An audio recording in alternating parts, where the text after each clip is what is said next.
Chapter 1201. Auntie, this person. He looked at Haiying, and Haiying looked back at him.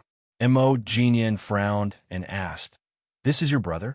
He looked a little more mature. Mu Firen pursed her lips and looked at the man, not knowing what to say. Mother Mu looked at him and said hurriedly, "This is Mr. Chanhe's." Mu Firen harumphed and said, "He's the blind date my mother prepared for me."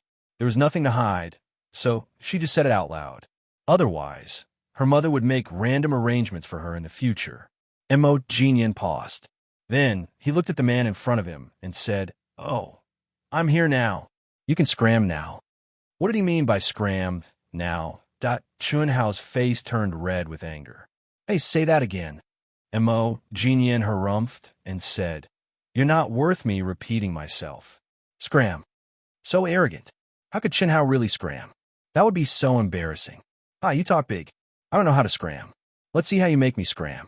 Don't think that I'm afraid of you just because you're taller. When I was out, you were still wearing diapers, Chunhao shouted. However, Mo Jinyan's expression didn't change at all. He just lowered his eyes and glanced at the braggart. "You want to know how I'll make you scram?" Mo Jinyan waved his hand and said, "Men, let him see how we'll make him scram out of this yard." The person outside immediately received the order and walked in with a smile. Nowadays, very few people dared to provoke Haiying.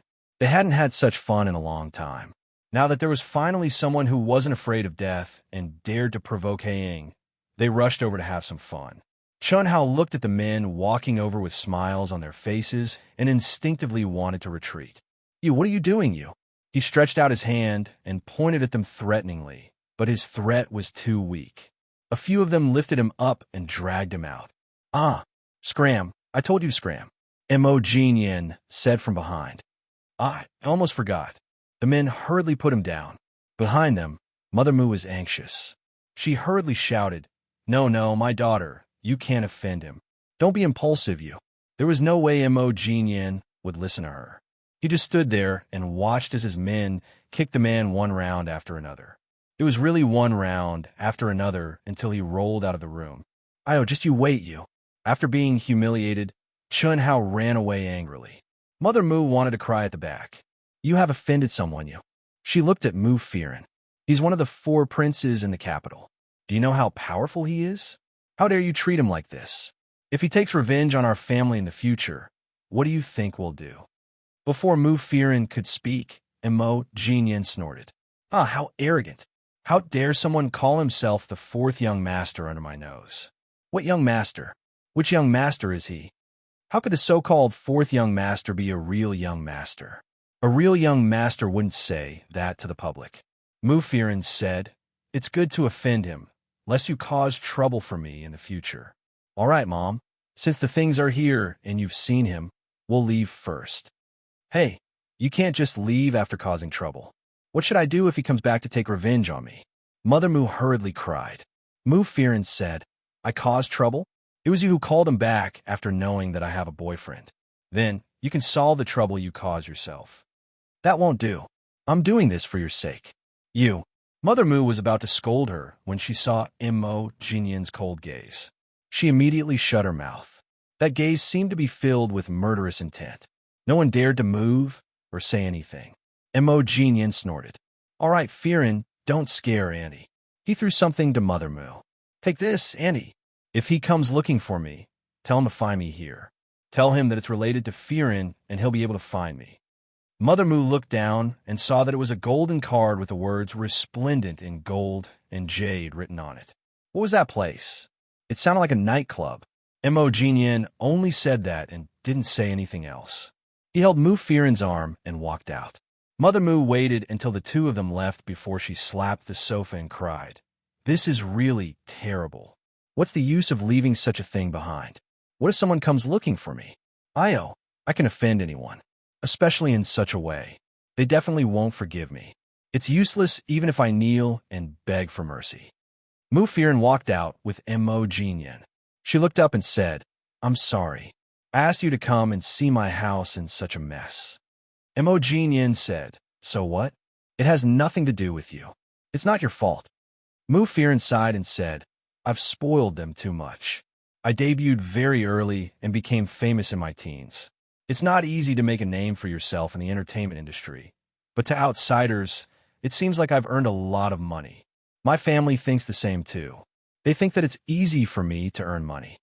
Mo Jinyin wrapped his arm around her and said, "You've worked hard, but it won't happen again.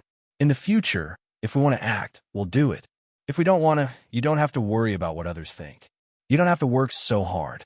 If you don't want to do it anymore, we can go back and I'll support you."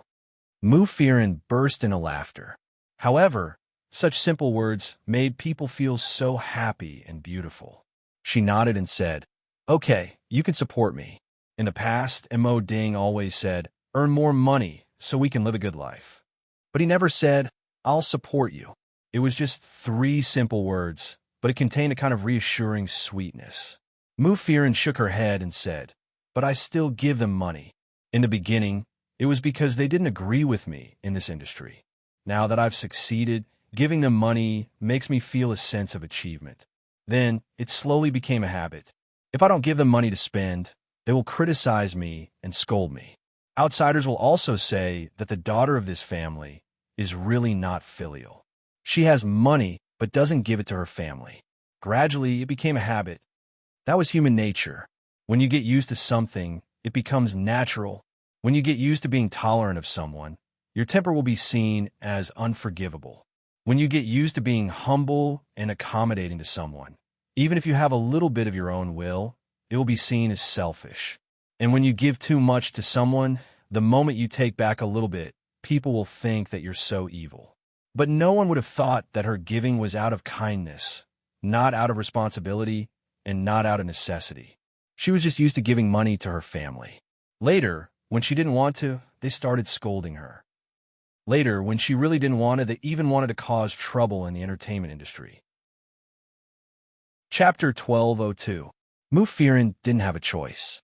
She didn't want her family's affairs to be known by everyone and be criticized, but she hated it. That night, Chen Hao hurriedly came to apologize to Black Hawk with a gift.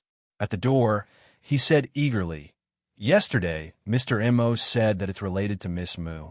That's all." Mother Mu was worried that Black Hawk would take revenge on her, so she hurriedly called him to apologize. However, when he received the gold card, he felt that something was wrong. He asked someone to investigate, and sure enough, that person was Black Hawk. He called himself the 4 Princes of Beijing in front of Black Hawk that he really wanted to die. These were just nicknames that outsiders happily gave them. The 4 of them were rich second-generation heirs who were good at fooling around. However, they were just ordinary second-generation heirs and were still lacking compared to the real rich. Black Hawk looked at Chen Hao from inside. Chen Hao put down the gift and looked at Black Hawk, who was sitting on the sofa with his legs crossed. "Mr. Mo, I was blind and didn't recognize you. However, I was just following my father's orders to go on a blind date. I didn't want to do anything to Miss Mu. If I had known that Miss Mu was your woman, I definitely wouldn't have embarrassed myself in front of her." Black Hawk said, "Is this a small gift?" Chen Hao looked at it and said anxiously, We came in a hurry and didn't prepare anything. Tell me, what do you like? I'll find it for you even if I have to go to heaven or hell." "Forget it then. But I sent a lot of wine to the Mu family today, so I owe the wine merchant some. You should go and pay him back." Chen Hao hurriedly agreed. Yes. When he asked around, he heard that Black Hawk suddenly said that he was going to visit his mother-in-law and that he wanted to send some wine.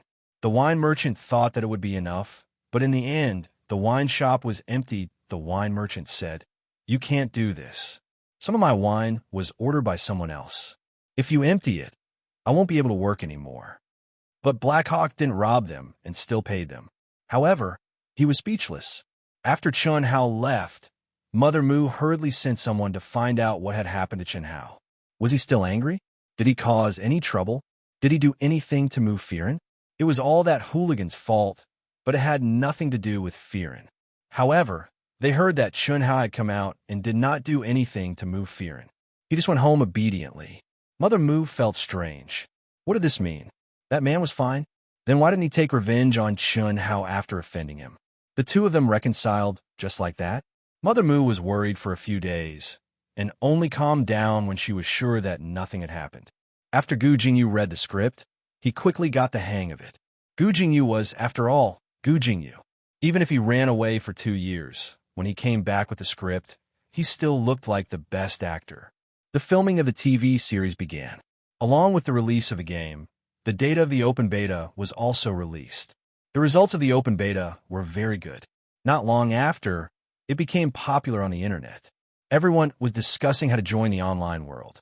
Whether it was a mobile phone or a computer, they could download the game and play it as they went. The mobile game and the client-side game were the same in the background. However, the mobile game was simpler. The client-side game had its own map and missions. However, no matter where you played, the experience points and combat points were the same. Players who played online games didn't have to start all over again after playing the client-side game for a few days. This innovation gave everyone the feeling that they could play it anytime, anywhere. Lin Shay also started to play since she wasn't so busy. After logging on, she naturally didn't start from the beginning. Instead, she used the closed beta account that she had left behind. Because she was the boss, she opened a back door and kept it for herself. Anyway, if she did it alone, it wouldn't cause any imbalance in the game. After logging on, someone immediately noticed Lin Shay. When they matched up with her, they said, "This is a closed beta account, right?" Lin Shay chuckled and said, "How did you know? I'm an old player, okay? I didn't get a gun during the closed beta, but I know that there's something special about the closed beta accounts. The order of the numbers isn't messed up. Look at your game ID and you'll know." She looked at her ID. It was 24,680. Okay, she really hadn't noticed. "But where did you get this account? It's too lousy." Duh. Lin Shay felt bad.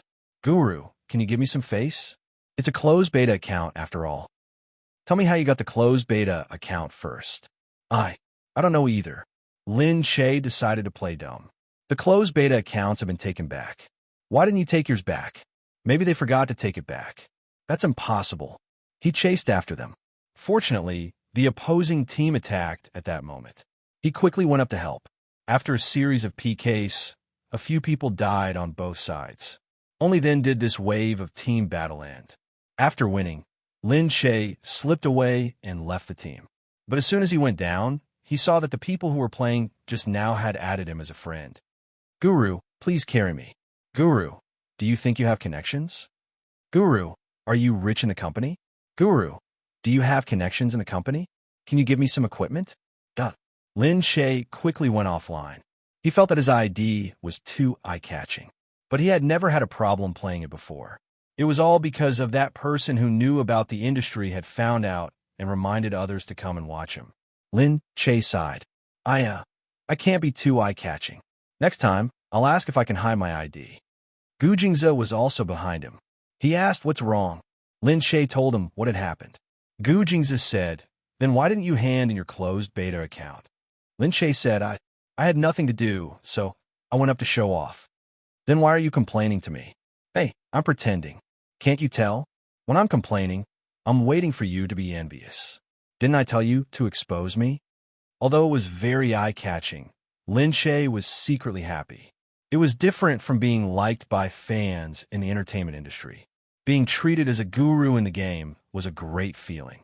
Gu Jingze shook his head and looked at this silly woman. "I hope that I won't be like you in the future." "What?" Lin Shay went up to him and questioned him. She flipped open the folder in front of him and turned his chair around. Then, she stepped onto his lap and hugged his neck. She looked at him and said, "Say that again." However, at that moment, the door was suddenly pushed open. Gu Jingyu walked in casually. "Lin Shay, where's your script? I forgot to bring it. Let me have a look." Chapter 1203. As soon as he entered, he saw Lin Shay hanging on Gu Jingze like a sloth. "Fuck!" Gu Jingyu exclaimed. She rubbed her eyes and turned around. "Oh my eyes must be hurting. You even have a corn." Lin Shay blushed and jumped down. Why did he come in without knocking? "Hey, is the closed door for decoration? Why didn't you knock?" Lin Shay shouted. Gu Jingyu said, "Sis, this is the study. How would I know what you're doing in the study?" Lin Shay blushed again. "What do you mean? We're discussing business." "Humph." Gu Jingze walked down calmly. "Have you paid the rent?" "Yes." "Hey, I already said I don't want to pay." "Good. The first month's rent is settled. Let's calculate the second month's. Gu Jingyu said, "Hey, I'm not as unscrupulous as you." Gu Jingzi said, "Isn't it normal to pay 3 times the rent? The rent is only a few thousand a month. The rent here is a little more expensive." "Is that a little more expensive?" Lin Che raised his head. He still didn't understand what he was trying to do. Gu Jingzi said, "Lin Che's game has just been released. Since you've already starred in their film, why don't you endorse it?" Gu Jingyu said, "My endorsement fee is always more than 8 figures. Oh, my family's rent is always more than 9 figures. How could he bully me like this?" Gu Jingyu still wanted to resist. Gu Jingzi said again, "Oh yeah, our family is looking for a rich girl for you. I heard she's from Austria." Gu Jingyu said quickly, Okay, I'll do it. It's just an endorsement. I'll do it, okay?" When Lin Che heard this, he hurriedly jumped over. "Really? You're going to endorse our company's game? Haha, that's great. How many fangirls can we attract now?" Did you want to endorse it?" Lin Che turned around and looked at Gu Jingzi. Although he was a little unscrupulous, business was more important. With Gu Jingyu's endorsement, the effect would be obvious. Of course, she wouldn't refuse. She glanced at Gu Jingzi with a smile. She felt that he was so nice to her. As for Gu Jingyu, he just looked at the black-hearted couple with a dark face. "Lin Che, you've been led astray by second brother." Lin Che wasn't this bad in the past. The next day, Gu Jingyu went to Triumph Sheng to sign the contract. Everyone was surprised to hear that Gu Jingyu was going to be the spokesperson. Gu Jingyu sighed and sat there. His expression was as if he was selling himself. However, Lin Che was all smiles as he coaxed Gu Jingyu. "You won't lose out either. Really, our game is very popular. You know once you play it. The number of players has almost broken 100 million. All right? It hasn't been long since the open beta." Gu Jingyu said, "I thought that escaping from the Gu family was like escaping from a fire pit. I didn't expect that I would fall into another pit." Lin Che still felt like laughing. She turned to look for King. After what happened last time, King had become much more well-behaved. When he looked at Lin Che, he always looked a little apologetic. KG gave her some data. "You can take a look at our data after the open beta." Lin Che said, "When Gu Jingyu is going to be the spokesperson, get him a special spokesperson number. I'll ask him what name he wants to register later. He will also get Gu Jingyu a special jacket and make it more eye-catching. I definitely have a bunch of fangirls." KG said, "Okay." Lin Che said, "What do you think? I don't really understand these things." KG said, "I don't know much about publicity. You don't have to ask me about these things." Lin Che said, "Although that's what I say, you're still the creator of the game. I still have to listen to your opinions." Lin Che said, "Didn't we agree back then? You're joining as a studio, so we're in a cooperative relationship. We'll discuss everything. If you think we're not doing well, you can tell me directly." KG looked at her deeply. "No, I think it's very good." Crooked Neck grinned and said, That's right. Whatever Sister Che does, KG thinks it's good." KG glanced at him. Crooked Neck hurriedly changed his words. "Because Sister Che is really good. We all think she's good." Crooked Neck wasn't lying. They didn't have anything else they wanted. Now that they were able to make this game and see their studio's name imprinted on the game, they were very busy, but they also felt at ease. Lin Che had already given them the respect they had promised, and it was even better than what they had expected. Now he would ask them about everything. This made them truly feel that they were being valued, that their opinions and rights were being valued, and that was enough. Crooked Neck said, "Sister Che, there are people from school who want to intern here recently. We were just a studio at first, but now we've come to work at such a big company. Don't mention how envious everyone is." They wouldn't forget this. It was Lin Che who gave them this opportunity, allowing their studio to flourish in an instant. "There are other investors who want to look for us and poach us over to make games." Lin Che's eyes widened. There are people poaching us so soon. They're not giving us any face." Crooked Neck said, "Then we definitely won't go. How can we be better than Sister Che? We won't go no matter how much money they give us. Moreover, they're not even giving us as much as Sister Che." How much money do we get for making a game? Who will want their dead salary? Lin Che said with a smile. Good, good. Nice boot licking. He was joking, but Crooked Neck was very serious when he said it. The two parties who signed a contract for the game had the copyright. They shared it, and the dividends were also divided. As long as the game was done well, the dividends would indeed be very impressive. These university students had just entered society, and they had already obtained their first pot of gold. They became rich overnight, leaving their classmates in the dust. However, they also knew that this was under the premise that the game was done well. Lin Che looked at them. At first, they came together in high spirits. Actually, they were just trying their luck. Now that they were so grateful, she felt very satisfied. She didn't lead them down the wrong path and allowed them to be satisfied with their current results. This made her finally heave a sigh of relief. News of Gu Jingyu endorsing the game light spread. As expected, it caused a huge uproar once again. In the game, Gu Jingyu gave himself a domineering name, Boundless Light. The game even specially created a special ID for him, and also created a set of armor for him, so that he would attract attention when he appeared in the game. At the same time, all registered players could become friends with Gu Jingyu's account in the game. However, Gu Jingyu naturally wouldn't bother with their chats. He had set up special groups. Those he knew would be in one group, and those who joined him would be in another. If someone came knocking on his door, he wouldn't receive a notification. However, once he went online, all the players would receive a notification. Your friend, Boundless Light, is online. Chapter 1204. After he became the spokesperson, he started an activity. It was for Gu Jingyu to go online at night and participate in a team battle. He would be matched with other players. The so-called team battle meant that a few people would form a team to PK and snatch resources. Whoever won would get the resources. At night, Gu Jingyu went online while Lin Che and Gu Jingze watched from behind. They used the computer in Gu Jingze's study. Gu Jingyu had specially bought a gaming keyboard. He stretched his wrist. After playing for a few days, he was much more familiar with it. It was easy for a man to play games. He had played many games before, so he was very familiar with it. Soon, Gu Jingyu went online. Crooked Neck and the others were in his team. They had been gaming experts for a long time, and they were here to experience it. Moreover, they didn't want to be matched with professional esports players when they teamed up with Gu Jingyu. They didn't want to beat up the people they were matched with. That would be quite boring. After the match was successful, the people on the other side saw the shiny equipment. The words flashed on the computer screen. Damn, I'm so lucky to be matched with Gu Jingyu today. Damn, what's the point of playing then? At the same time, the live broadcast platform was also playing the match. Many fangirls had already entered the live broadcast. They were all shouting on the live broadcast platform, Jingyu, beat up the other side. Jingyu is so handsome. Jingyu's character looks like him in real life. Lin Che looked at the comments on the screen and thought, how do they look like each other? Fangirls?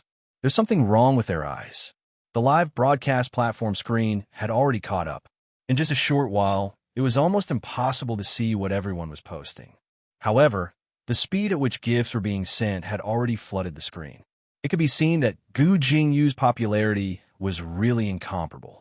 He had just come back, and he hadn't even released any work yet, and there were already so many people rushing over to watch him. The people on the other side looked at them. What were these fangirls doing? Were they looking forward to their deaths so much? An unconvinced person shouted, all right, let's go and beat up Gu Jingyu. A few people immediately shouted and ran over. They grabbed Gu Jingyu, who was still developing, and started beating him up. Gu Jingyu quickly dodged. Damn, it can't be. Did I offend you? You beat me up? Lin Che saw this and quickly said, Hey, I'm broadcasting. Only then did Gu Jingyu remember that he was still in the middle of a live broadcast.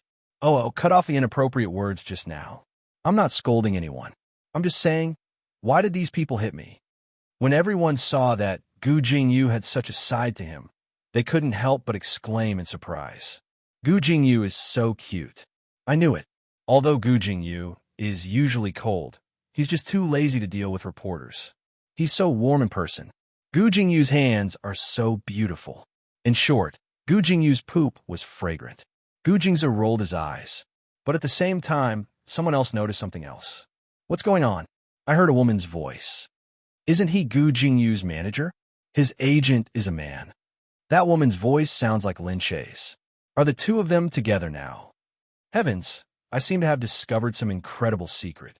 Moreover, someone suddenly said, why do I feel that the place where Gu Jingyu is doing the live broadcast is so luxurious? Yeah, it feels like an extraordinary place. Did you forget that Gu Jingyu's surname is Gu? He's definitely at the Gu family's villa. What a tycoon. Did Lin Che follow him to the Gu family's villa? Lin Che is so lucky. If he follows Gu Jingyu, he can go to the Gu family's villa to experience it. I heard that outsiders can't enter. It's all guarded by bodyguards.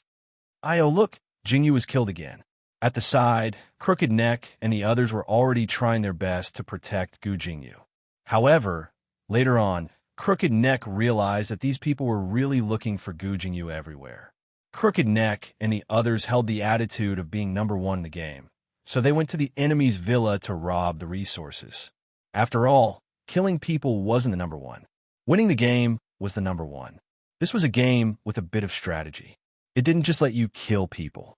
Later on, they simply let Gu Jingyu be the bait. Gu Jingyu was surrounded, but they didn't go over to help.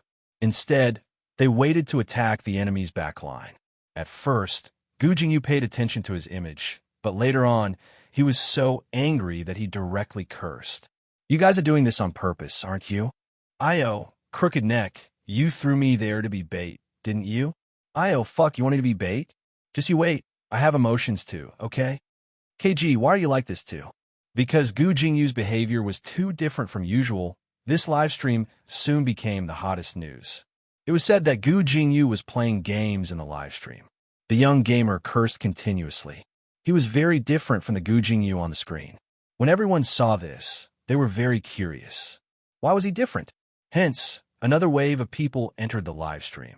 Then, even the people who played games with Gu Jingyu became popular.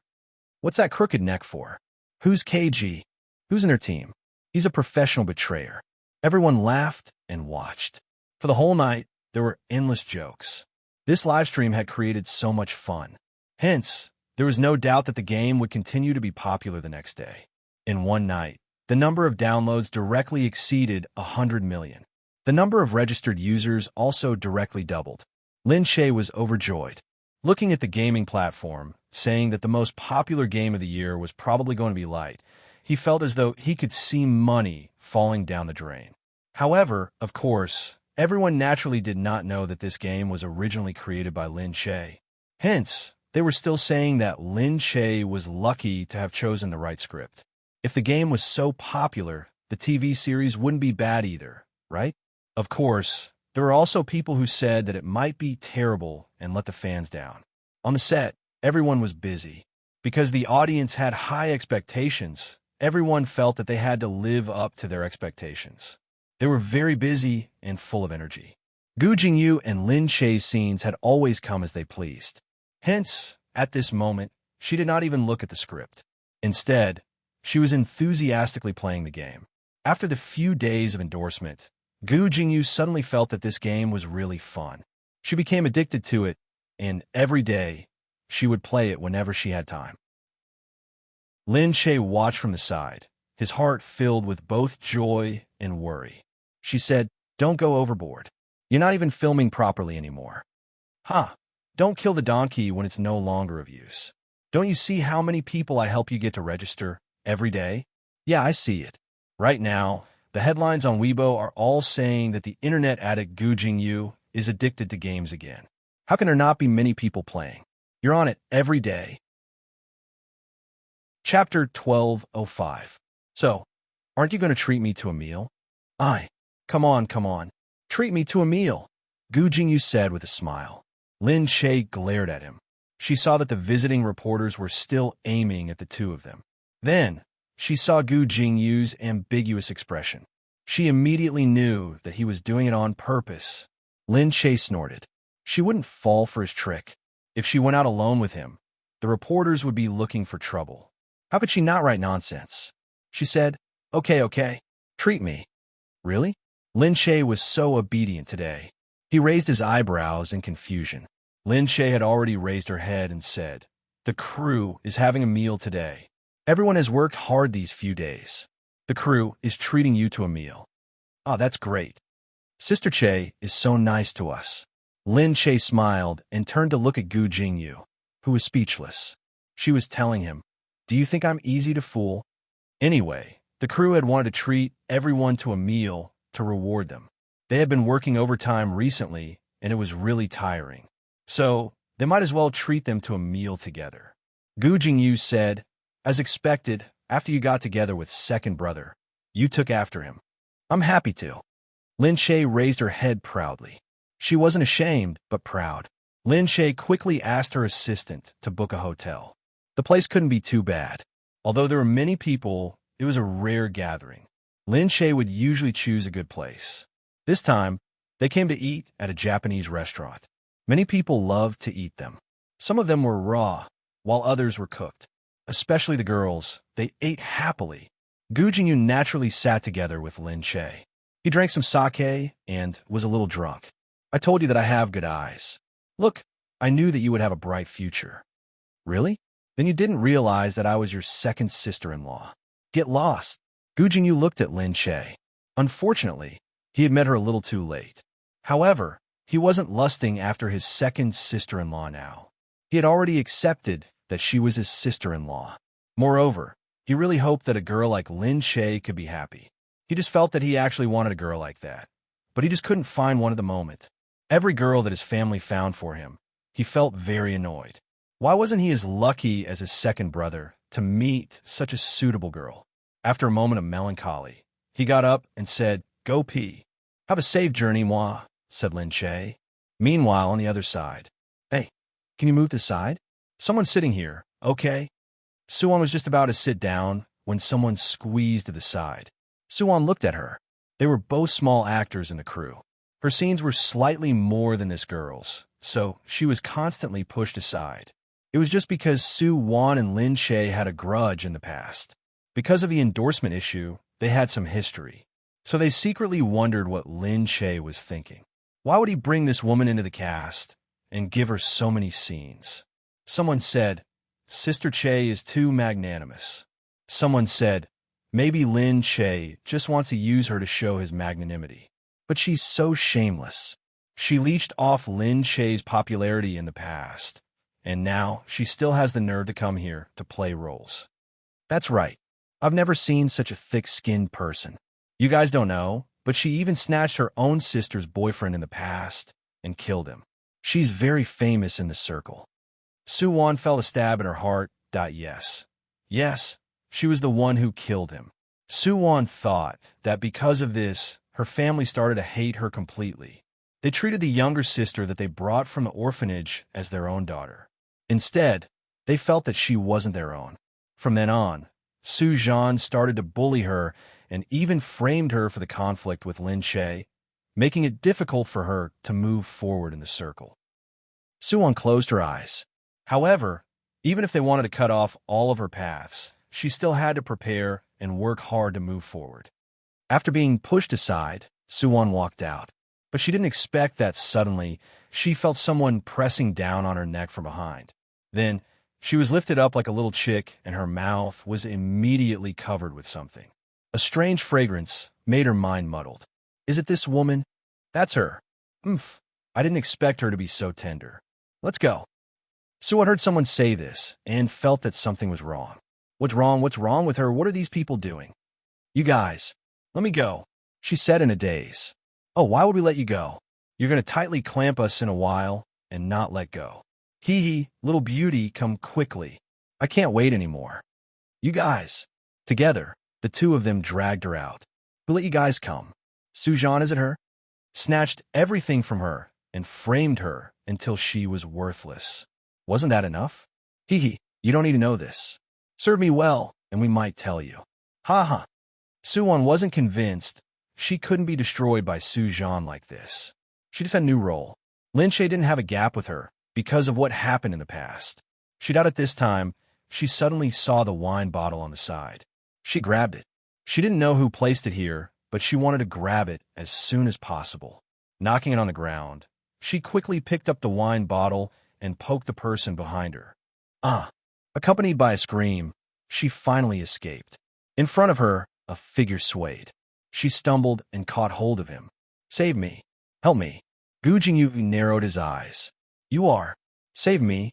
Save me!" Suwon was confused. She looked at his face that was getting closer. She couldn't see the expression on his face, but she could clearly see his vermilion lips. With a fatal attraction, she stood on her tiptoes and moved closer to him. Woo! Before Gu Jingyu could react, he was already pushed down by the woman. The tip of her tongue entered his mouth and sucked on his lips sweetly. He was forcefully kissed by someone? Gu Jingyu found it hard to accept at the moment. However, as he watched the woman squinting her eyes and rubbing her hot body against his thin clothes, he suddenly felt a fire burning in his body. He didn't know if it was because he was also drunk, but he suddenly felt a fire burning in his body. He tightened his grip and held her body. After tripping her, he turned around and pressed her down. From being passive to being active, he forcefully pressed her lips. Suwon only felt her body getting hotter. Her body also took the initiative and climbed onto his body. Chapter 1206. When Gu Jingyu woke up, he saw the person in front of him. Naked, lying there, bareback, the lines of very nice. Suwon also followed in a daze and woke up to the sunlight. When she raised her head and saw the person in front of her, she sat up in shock. Who was the person in front of her? His handsome eyebrows were slightly raised. His naked body was faintly discernible under the quilt.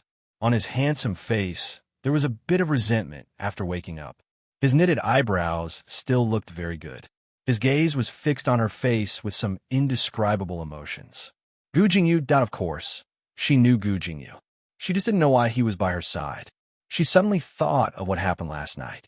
Suwon threw herself on someone on the road and asked for help.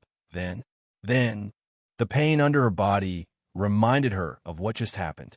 She lifted the quilt and saw the red spots on the quilt, confirming her guess. Oh my God! She threw herself on Gu Jingyu at night, and then the national idol had fallen asleep just like that. She covered her mouth and looked at Gu Jingyu. Gu Jingyu closed his eyes and looked at her, not moving for a long time. Suwon's heart palpitated, and she quickly sat up. "Sorry, I didn't do it on purpose.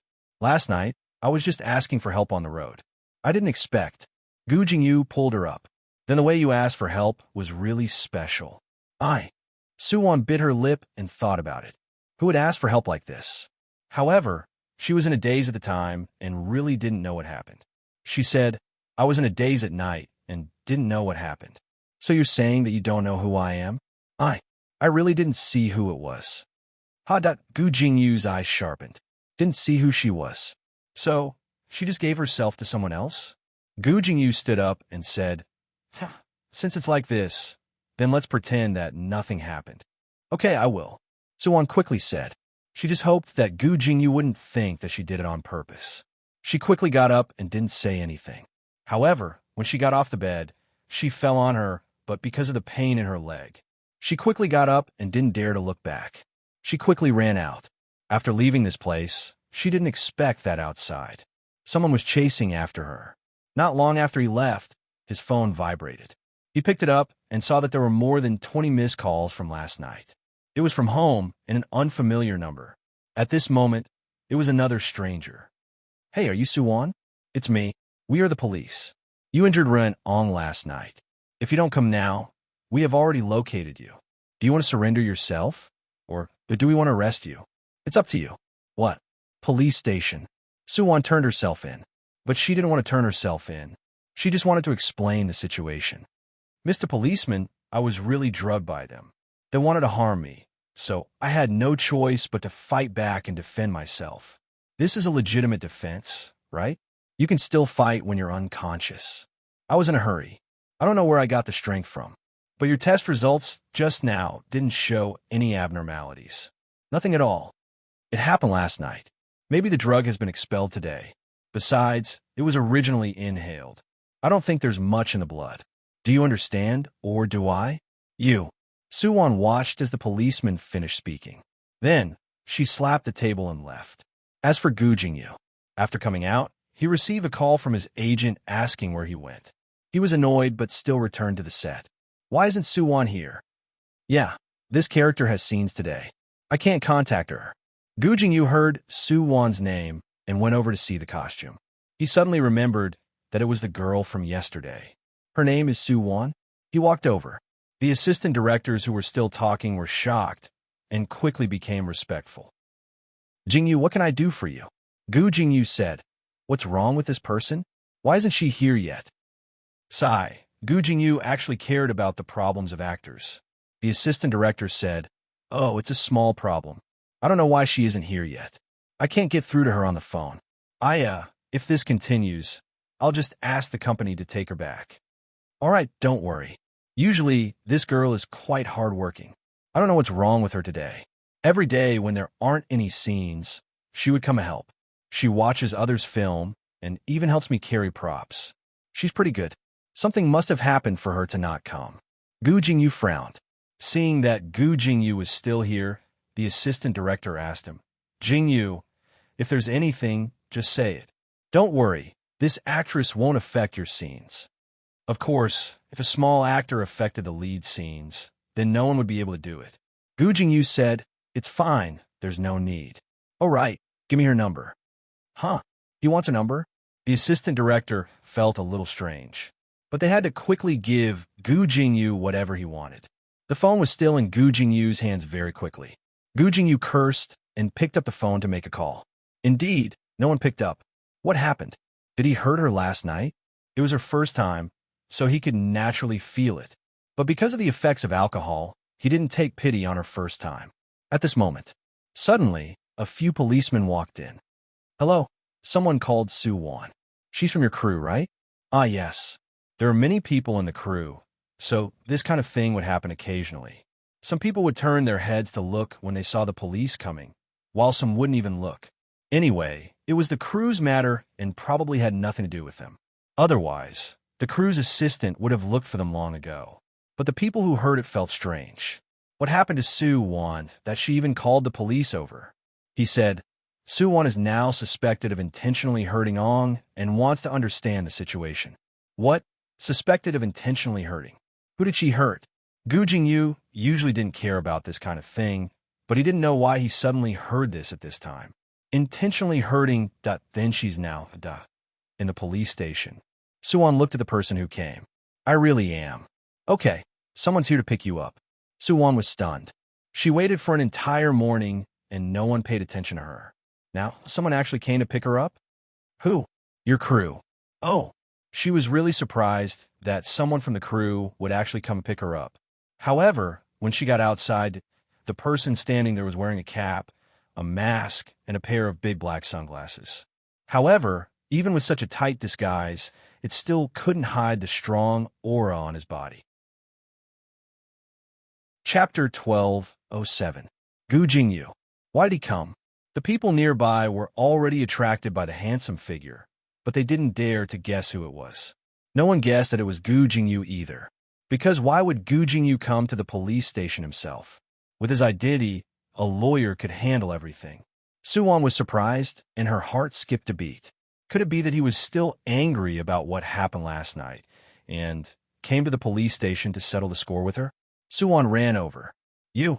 Gu Jingyu turned around and looked at her. You hit someone last night? He found out that before she met him, she had injured someone's chest with a beer bottle. The injury wasn't very serious, just a superficial wound, but it still looked very scary. At this time, the person was still lying in the hospital, waiting for the police to seek justice for him. Su-won bit her lower lip. Yeah, it was self-defense. Why did you hit someone? He lowered his head and asked. Su-won said they drugged me. He frowned. Drugged? So she was drugged last night. Why would they use this on you? Because I think maybe my sister called them. She didn't want me to live well, and now she's just getting worse.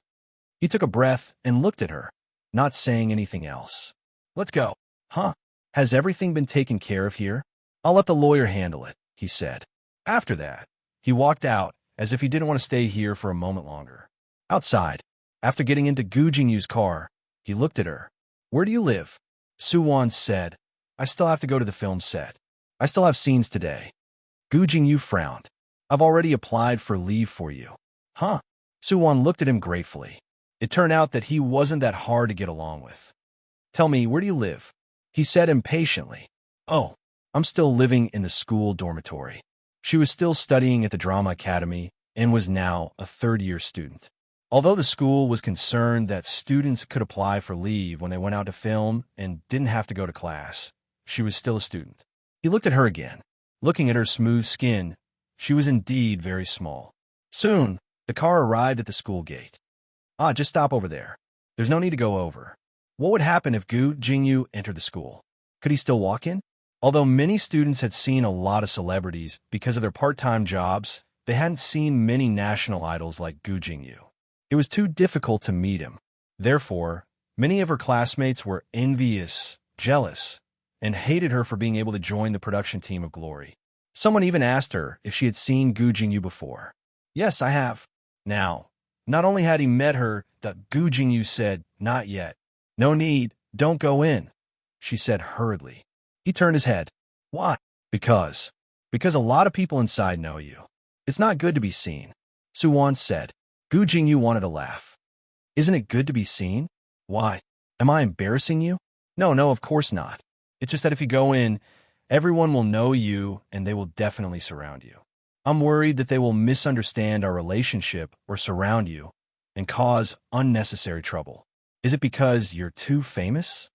Gu Jingyu listened to her explanation and laughed. He looked at this woman.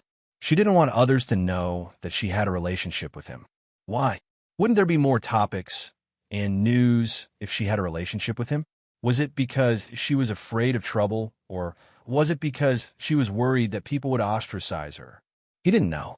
He shook his head, wondering why he was thinking about this. However, he didn't stop. Instead, he stepped on the accelerator. Hey you. Suwon wanted to call him, but realized that he was already at the door. Not only at the door. After passing the door, he even drove straight in. He had a pass in his car, so he didn't need to say anything to the security guard. You, where are you driving to? Suwon shouted. However, Gu Jingyu acted as if he didn't hear her words and continued to drive inside. He only stopped when he reached the female dormitory. He even knew that this was the female dormitory. However, he seemed to have gone to school here before. Although it wasn't when he was in university, it was understandable that he knew this was the female dormitory. There were many beauties outside. Suwon looked at him, and he raised his brows. Okay, go down. Damn, how is she supposed to go down? However, Gu Jingyu already narrowed his eyes. Go down.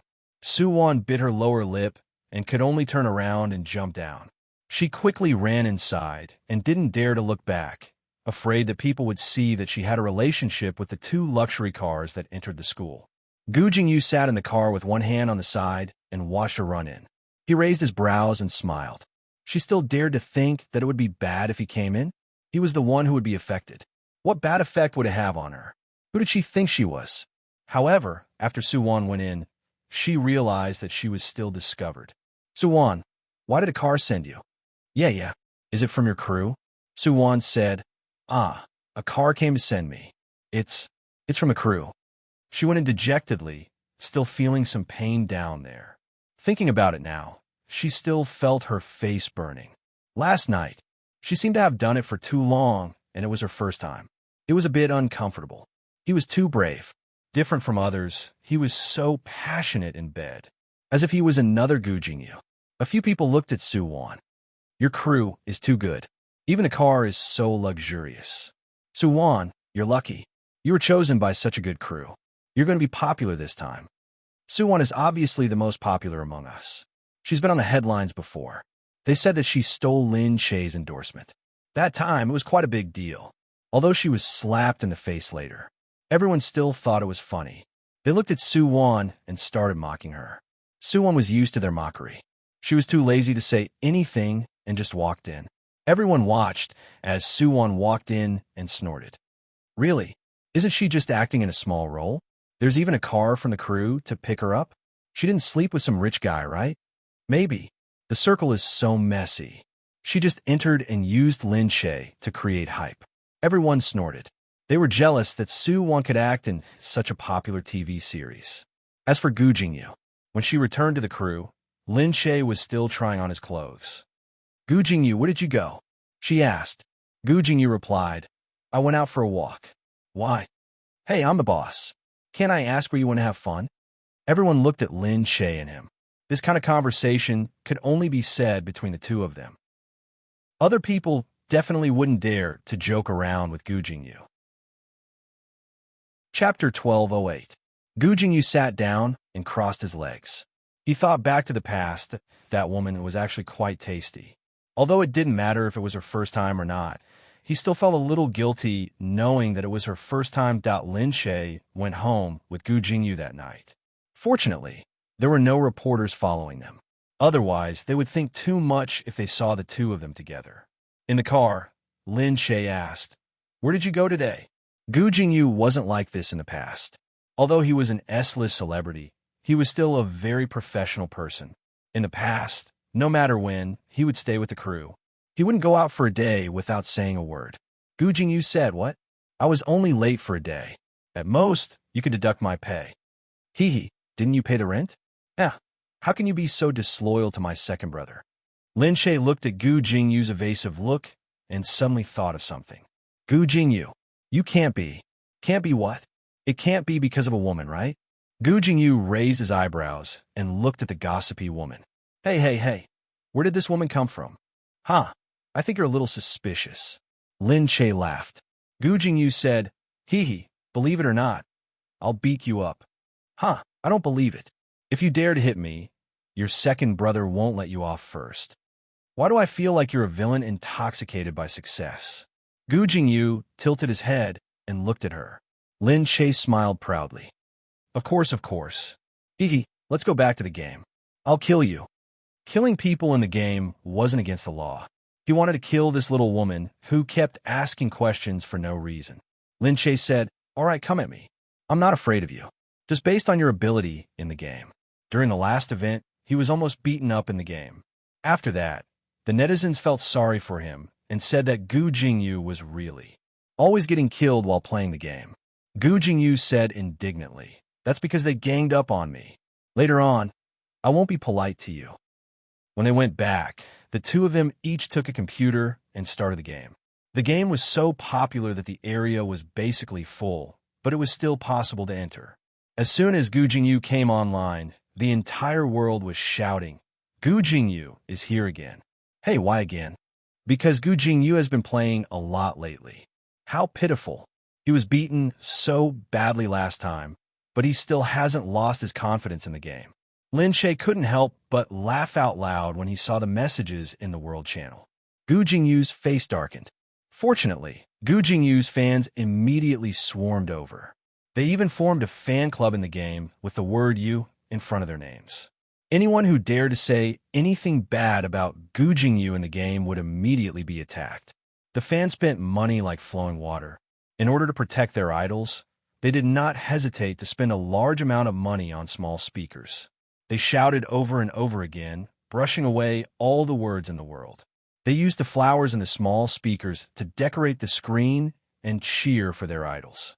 Lin Che and Gu Jingyu found a place on the map and started fighting. Gu Jingyu said, Humph, don't run. I'll beat you until you look for your teeth all over the floor. Lin Che chuckled. That depends on how capable you are. While the two of them were fighting, Lin Che felt that someone was coming over. In an instant, someone realized that Gu Jingyu was here and quickly shouted in the World Channel, I caught Gu Jingyu. The advantage of Gu Jingyu in the game was that even if he was discovered, you couldn't stop him from leaving in the game. Hence, after Gu Jingyu got used to it, he didn't get caught by the onlookers as they couldn't hinder him anyway. This time, the people who came noticed that he was fighting with someone. Who is this damnable 123? That was Lin Che's name. Everyone laughed and thought that this person was actually fighting with Gu Jingyu. Look, Gu Jingyu is fighting with someone. Who is she? Why is she hitting our Jingyu? Nonsense. It's obviously our Jingyu who is hitting her. Protect Jingyu. Ugly. Stay away from our Jingyu and don't hit anyone. Gu Jingyu's fan club quickly surrounded them. However, Lin Che and Gu Jingyu weren't affected at all and continued to fight. Gu Jingyu was slightly better than Lin Che because he was the spokesperson and got more equipment for him. However, Lin Che was the boss after all, so he secretly got some equipment for himself too. Moreover, she was more wretched as she ran after hitting him. Gu Jingyu was speechless and shouted, "You only know how to run. Don't you know how to fight? Come on, let's fight together." Lin Che chuckled and thought to himself, "I won't go." The people at the side became even more excited, especially when they saw that Gu Jingyu was about to be at a disadvantage.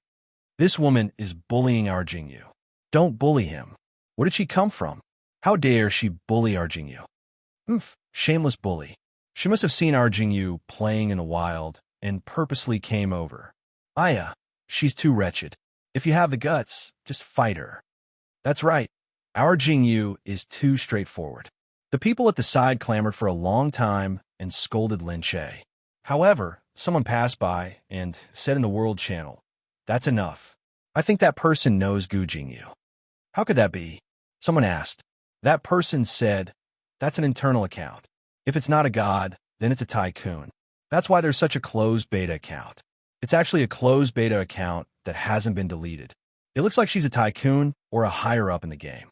Don't scold her. Her friend is just joking." Hearing that, everyone seemed to understand a lot. Looking at Lin Che's account, they felt even more envious. A tycoon, that it's good to be a tycoon, to be able to play games with Gu Jingyu. When Gu Jingza came in, he saw the two of them playing a game. Gu Jingyu said, "Fuck, you dare to hit me? I'll smack your butt." Lin Che laughed out loud. "You can't take it anymore, idiot. I've beaten you to a pulp, haven't I?" Gu Jingza narrowed his eyes. "What you doing?" Gu Jingyu said, "Second brother, stand aside. I'm going to beat Lin Che to death." Gu Jingza chuckled and looked at the two of them. Yeah, having another person in the house was really an eyesore. Very quickly, he walked out. The two of them were still in a heated battle, so they didn't notice him. However, not long after, "Gu Jingyu, I was wondering where you were hiding. So you ran to your second brother's place." Gu Jingyu heard Mu Wanqing's voice and jumped up from his seat. When he came out, he saw Mu Wanqing chasing after him. "Mother." Chapter 1209.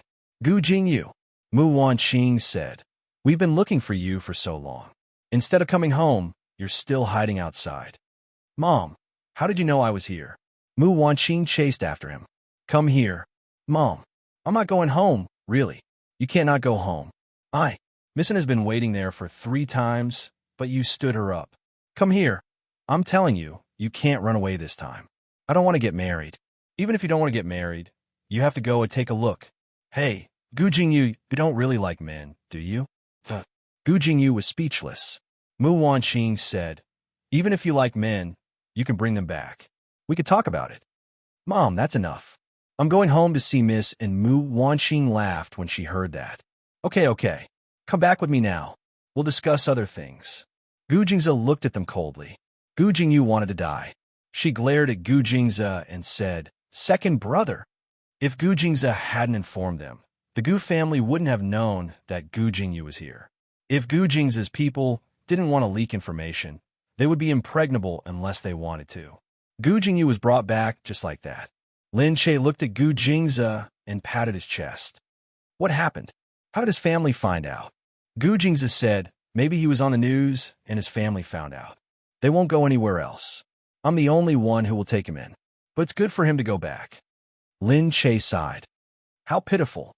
Gu Jingza hugged her. "All right, go back and rest." A glint flashed in his eyes. He smiled and walked in. Because Gu Jingyu was brought back, the family asked Gu Jingza and Lin Che to bring the child back. It was said that Missin had come over for a blind date with Gu Jingyu. Gu Jingza explained to Lin Che, Enlan and Gu Jingyu met when they were young. But Enlan was too young at that time. Maybe he doesn't remember. Our families were good friends back then. Because my grandfather helped them, he treated her very well. But later, they moved to the United States and have been living there ever since. If that's the case, then why must the two of them get married now? Lin Che said.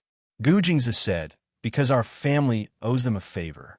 The family hopes to unite our families through marriage, so we can repay the favor. Ah, Jingyu is the only one in the family who hasn't gotten married yet, so we can only let him go. Then, Gu Jingyu is quite pitiful. So you want me to go? Gu Jingzi looked at him. When Lin Che saw this, he hurriedly hugged him and said, "Of course not." Gu Jingzi snorted and turned his head away. She even dared to pity another man, even if this man was his younger brother. Lin Che immediately understood the meaning behind his gaze. Whether Gu Jingzi was angry, worried, or jealous, she could tell very clearly now. For example, his current expression was definitely that of jealousy. She chuckled, hugged him, and said, "Gu Jingzi." She moved closer to him, hugged his arm with both hands, and rested her chin on his shoulder. "Look, you're already better than Gu Jingyu in everything. You're more handsome than him, taller than him, sexier than him, and more attractive than him. Now you have such a beautiful wife like me. But he has nothing and has to go on a blind date with someone he doesn't even know. How pitiful." Gu Jingzi looked at her. She was really good at flattering people. Lin Che laughed even more and said to him, "Do you think I'm right?" Gu Jingzi tapped her head. She stepped forward and gently kissed him on the lips. Unexpectedly, the car had already stopped by the side. The people below could see the two of them being intimate inside through the car window. And Lon couldn't help but say, "Who's that?" Not only did the car drive straight in, but the person inside was also so unscrupulous. Didn't the Gu family have many rules? When she came in, the family members had even warned her to pay attention to etiquette. But now, this person had no manners at all and had come in so intimately. The people beside her quickly said, "Miss, stop looking. That's the master of the Gu family, Gu Jingzi." And Lon was even more surprised. "The master is always so bold. I heard that he dotes on his wife. That's why he's like this." "Is that so?" And Ran indeed saw the two of them coming down hand in hand. He looked down at Lin Che and gently adjusted her collar. His face was stern as he reprimanded her, but his eyes were full of affection. And the woman was smiling, her eyes curved into crescents, looking full of happiness. The man of the Gu family, he didn't seem to be as vicious as the rumors said. She thought that a man who was so gentle to his woman must be a good person. And Ran couldn't help but look forward to meeting Gu Jingyu. Although he had stood her up a few times, if he was such a good person, she would forgive him for his past impoliteness. Although she knew that he was a celebrity and had specially looked for his movies to watch and knew what he looked like, she had also met a lot of celebrities. In private, it was completely different. So, if she wanted to understand this person, she had to meet him in person. On the other side, Lin Che saw Missing coming in. She said, although she's from America, she looks quite old-fashioned. Gu Jingzi nodded. Their family has opened an overseas Chinese town over there. They live in the overseas Chinese town all year round. More than 70% of the overseas Chinese town is owned by their family. So, sometimes their family knows more about tradition than the people in the country, because many of the overseas Chinese in the past have preserved many traditions. Oh, so that's how it is. 70% of the overseas Chinese town. She also knew how big an overseas Chinese town was. Not to mention other places, it was in Seattle. So many places belonged to their family. It seemed that their family's strength was not to be underestimated. However, to be able to make the Gu family owe him a favor, he must not be a small figure. This was what Lin Che thought as he followed Gu Jingzi inside. Because the purpose of today was Gu Jingyu's blind date, they naturally went to the back and left all the seats for Gu Jingyu. Lan came in and saw Gu Jingyu, who was already seated inside. This time, he didn't stand her up. She didn't expect that Gu Jingyu really wanted to escape last night, but he didn't. Now, he could only be pressed here and wait for Lan to come. Yesterday, he was blocked at Lin Che's place. Because Mu Wanqing said that he liked men, he angrily agreed. When he came back, he regretted his impulsiveness. Chapter 12:10. At this moment, he was leaning against the wall, drinking tea. He ignored everyone and sat there without saying a word. When Mu Wanqing saw Lan come in, she quickly kicked him. Lan, you're here. You must have had a hard journey. Come and sit down. Gu Jingyu didn't want to move, So Mu Wanqing secretly kicked him again.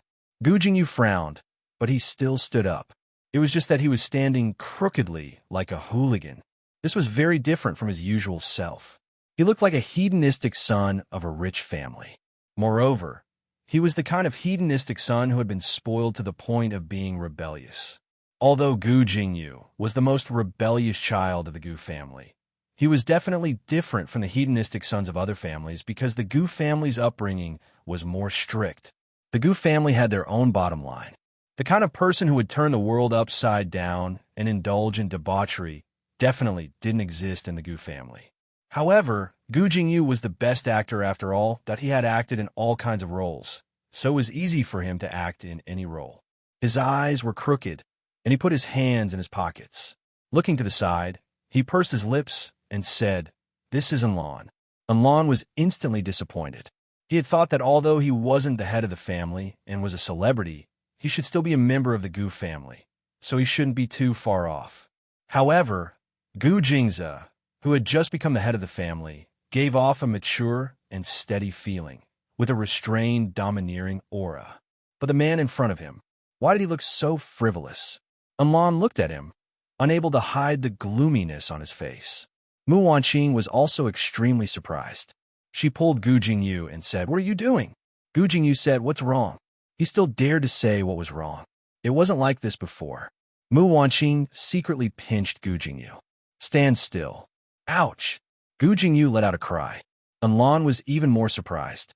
Why was the Gu family's third young master? How disappointing. How could Mu Wanqing not know this son of hers? He did it on purpose. Mu Wanqing was about to continue messing with him when she saw the door open. Gu Jingze and Lin Che walked in one after another. Gu Jingze looked at Gu Jingyu. With just a glance, he seemed to have seen through Gu Jingyu's behavior. He smiled and said, "Missin, please don't mind him.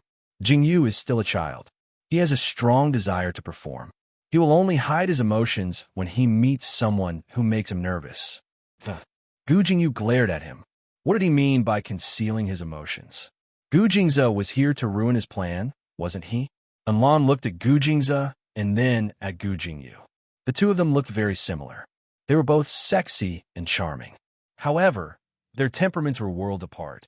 Enlon watched as Gu Jingze pulled out a chair for Lin Che. He then pulled out a chair for himself. As the family head, he was so meticulous and considerate, doing everything for Lin Che. But Gu Jingyu Enlon looked at Gu Jingze and then at Gu Jingyu. He wondered why he was so unlucky. If she had come on a blind date before Gu Jingze got married, she would have married Gu Jingze. However, she was still too young a few years ago, and her family was reluctant to let her go. Now that she was 20 years old, her family quickly asked her to come on a blind date. However, Gu Jingze was already married. Gu Jingyu was not married, but he was like this. Lin Che also looked at the girl who came on a blind date, and then looked at Gu Jingyu. This was a far cry from the glorious Gu Jingyu who attracted the attention of a large number of fangirls wherever he went. Although he was usually rebellious and arrogant, he was definitely cold and had the charm of a male lead. How did he become a hooligan now? She rolled her eyes and understood. This Gu Jingyu was really good at messing around. Lin Che looked at him and couldn't help but want to laugh. However, he couldn't laugh in front of outsiders. She held it in and couldn't help but say to Gu Jingze, "I'm going out for a walk. I'll accompany you." He was about to get up. Lin Che said, "It's okay. I'll go by myself. I'll be back soon." It was better for Gu Jingyu to stay here for a blind date. It was fine if she went out by herself. Outside, the helper looked at Lin Che and bowed slightly. A person walked over and looked at Lin Che. He lowered his head and said, "Madam, old master wants to see you." Lin Che said, "Old master? Gu Xinda?" She hadn't seen him for a long time. He had been recuperating after he fell ill. He was annoyed to see Lin Che like this, so he naturally wouldn't disturb him. He also didn't take the initiative to ask her to go over, so the two of them had been peaceful these days. She said, "Why does old master want to see me?" "Madam, I don't know. You'll find out when you go over." Lin Che knew that these old foxes of the Gu family wouldn't say anything. Even if they knew everything, they wouldn't say anything in front of their master. Lin Che didn't waste her breath asking more questions. As he said, She would find out when she went over. They entered an antique room. Gu Xinda was sitting in a wheelchair, drinking tea. He looked at Lin Che. He hadn't seen him for a long time. There were so many wrinkles on his face that it was almost impossible to see his past appearance clearly. He looked at Lin Che. "Little Che," Lin Che said, "Grandfather, are you okay?" Hee, it's hard for you to still care." "Thank you." It wasn't that ironic, but he was really grateful that she would still call him that and greet him that way. Even if Lin Che didn't like Gu Xinda, he was still Gu Jingza's grandfather. Having a grudge with him would only make things difficult for Gu Jingza. She wasn't a fool and wouldn't do that. Gu Xinda said, "I know. You blame me for not standing on your side." Lin Che said, "Grandfather, we stand on different sides and think differently. I can't say that I blame you. I can only say that we're not fated." "Huh, what a good not fated." He looked at Lin Che. "I called you here today because I missed you. I came to see you." "Thank you, Grandfather, for thinking of me. Other than the fact that you're not suitable to be the mistress and not suitable to be with Jingza, I still like you a lot." Lin Che smiled. Gu Xinda said, "But you really can't be the mistress." Lin Che said, "When you don't like someone, you always think that everything about her is bad. Grandfather, even if you've been through a lot, you're still a human, not a god. I can understand your lack of confidence in me." "Ha ha, okay. Say whatever you want. But the Gu family is such a big place, and there are so many people. You still don't know how complicated people's hearts are." Chapter 12:11. Lin Che looked at Gu Xinda. He felt that this old man had been fighting with his wits and courage all his life, and had fallen into a dead end. He suddenly felt a little pitiful. Everyone was afraid of him, but they never thought that he was actually an old man. To this day, those clan members still treated him as a highly respected elder. At the same time, this prestige did not make him any better. It made him seem like a tool that could bring them benefits. She smiled. "Grandfather, is it because people's hearts are too complicated, or is it because you think of people's hearts too complicated that they become complicated? I'm very simple, and my thinking is also very simple. I just want to do my best to make everyone's lives happy. Every Gu family member that I help can be satisfied. That's enough. Otherwise, what else should I do?" Gu Xinda was stunned. Lin Che smiled. "I'm leaving, Grandfather. Have a good rest." Lin Che lowered his head and walked out. He looked at the people outside and walked out calmly. Inside, Gu Xinda felt a little uncomfortable. He did not call for anyone. He just sat there in the empty room, thinking about what she had just said. Did he think that people were too complicated? Old master. Just then, someone walked in. It was Xuemingqi. She looked at Gu Xinda. "Why is there no one outside, old master?" She had just heard that the old master had asked Lin Che to come over himself. Xuemingqi was naturally a little unhappy. She quickly wanted to come over and see what the old master was up to. Could it be that he had compromised because he was about to die? That would be a big deal for the other clan members. Gu Xinda said, "Oh, I asked them to leave first." If they hadn't left, Xuemingqi would not have come in so easily. Xuemingqi said, "Old master, was Lin Che here just now?" "Oh yes. Is there something wrong?" Gu Xinda turned around. "Why? Do I have to report to you now that I want to see someone?" Xuemingqi paused. Gu Xinda's gaze was sharp. He was old, and his eyes were a lot more muddled. However, his gaze still carried the dignity of an elder, and people who looked at him couldn't help but feel a chill in their hearts. When this old man was young, his hands were also stained with blood. Who knew how many people he had killed with his most advanced methods? Compared to him, Xuemingqi was still too inexperienced. Xuemingqi was naturally still afraid of him. Although he didn't even have the strength to trust a chicken right now, his imposing aura caused people to feel restraining fear. "That's not what I meant." "Then get out of here." Xuemingqi didn't expect that she would make him unhappy when she came in just to inquire about something. No, it wasn't because he was unhappy. It was definitely because of what Lin Che had said before. Xuemingqi grew even more nervous. "What's wrong with you? Have you forgotten that you're on the same side as the clan members and us?" Gu Xinda laughed. "What do you mean?" "What I mean is, no matter what Lin Che said, I hope you can understand that we are on the same side. Gu Xinda said, Mengqi, you're too impatient. This is also your weakness. I'm anxious? Shui Mingqi looked at Gu Xinda and couldn't help but feel excited. If Gu Xinda were to stand on Lin Che's side, who else would stand on her side? Shui Mingqi said, Our Shui clan is the clan member of the Gu clan, but we've been ostracized for so many years. In the entire Gu clan, if there's a woman who's more hardworking and ambitious than me, then I'm not Shui Mingqi. All these years, she had been living a very repressed life. She was forced by her clan to develop herself, and the entire Shui clan's weight had been placed on her shoulders. But now, she was just a step away from becoming the mistress of the clan, just because of her identity. Does she laugh coldly? These few months, I've really been in deep trouble.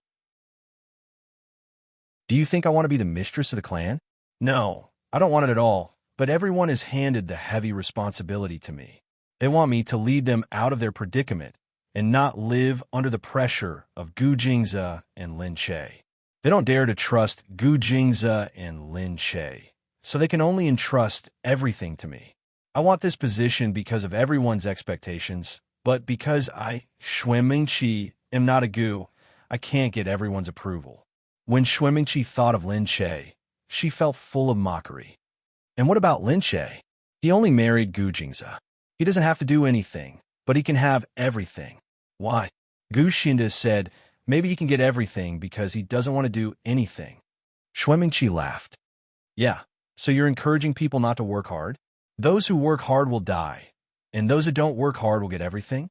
Some people like to think like this, that others were not as hardworking as they were.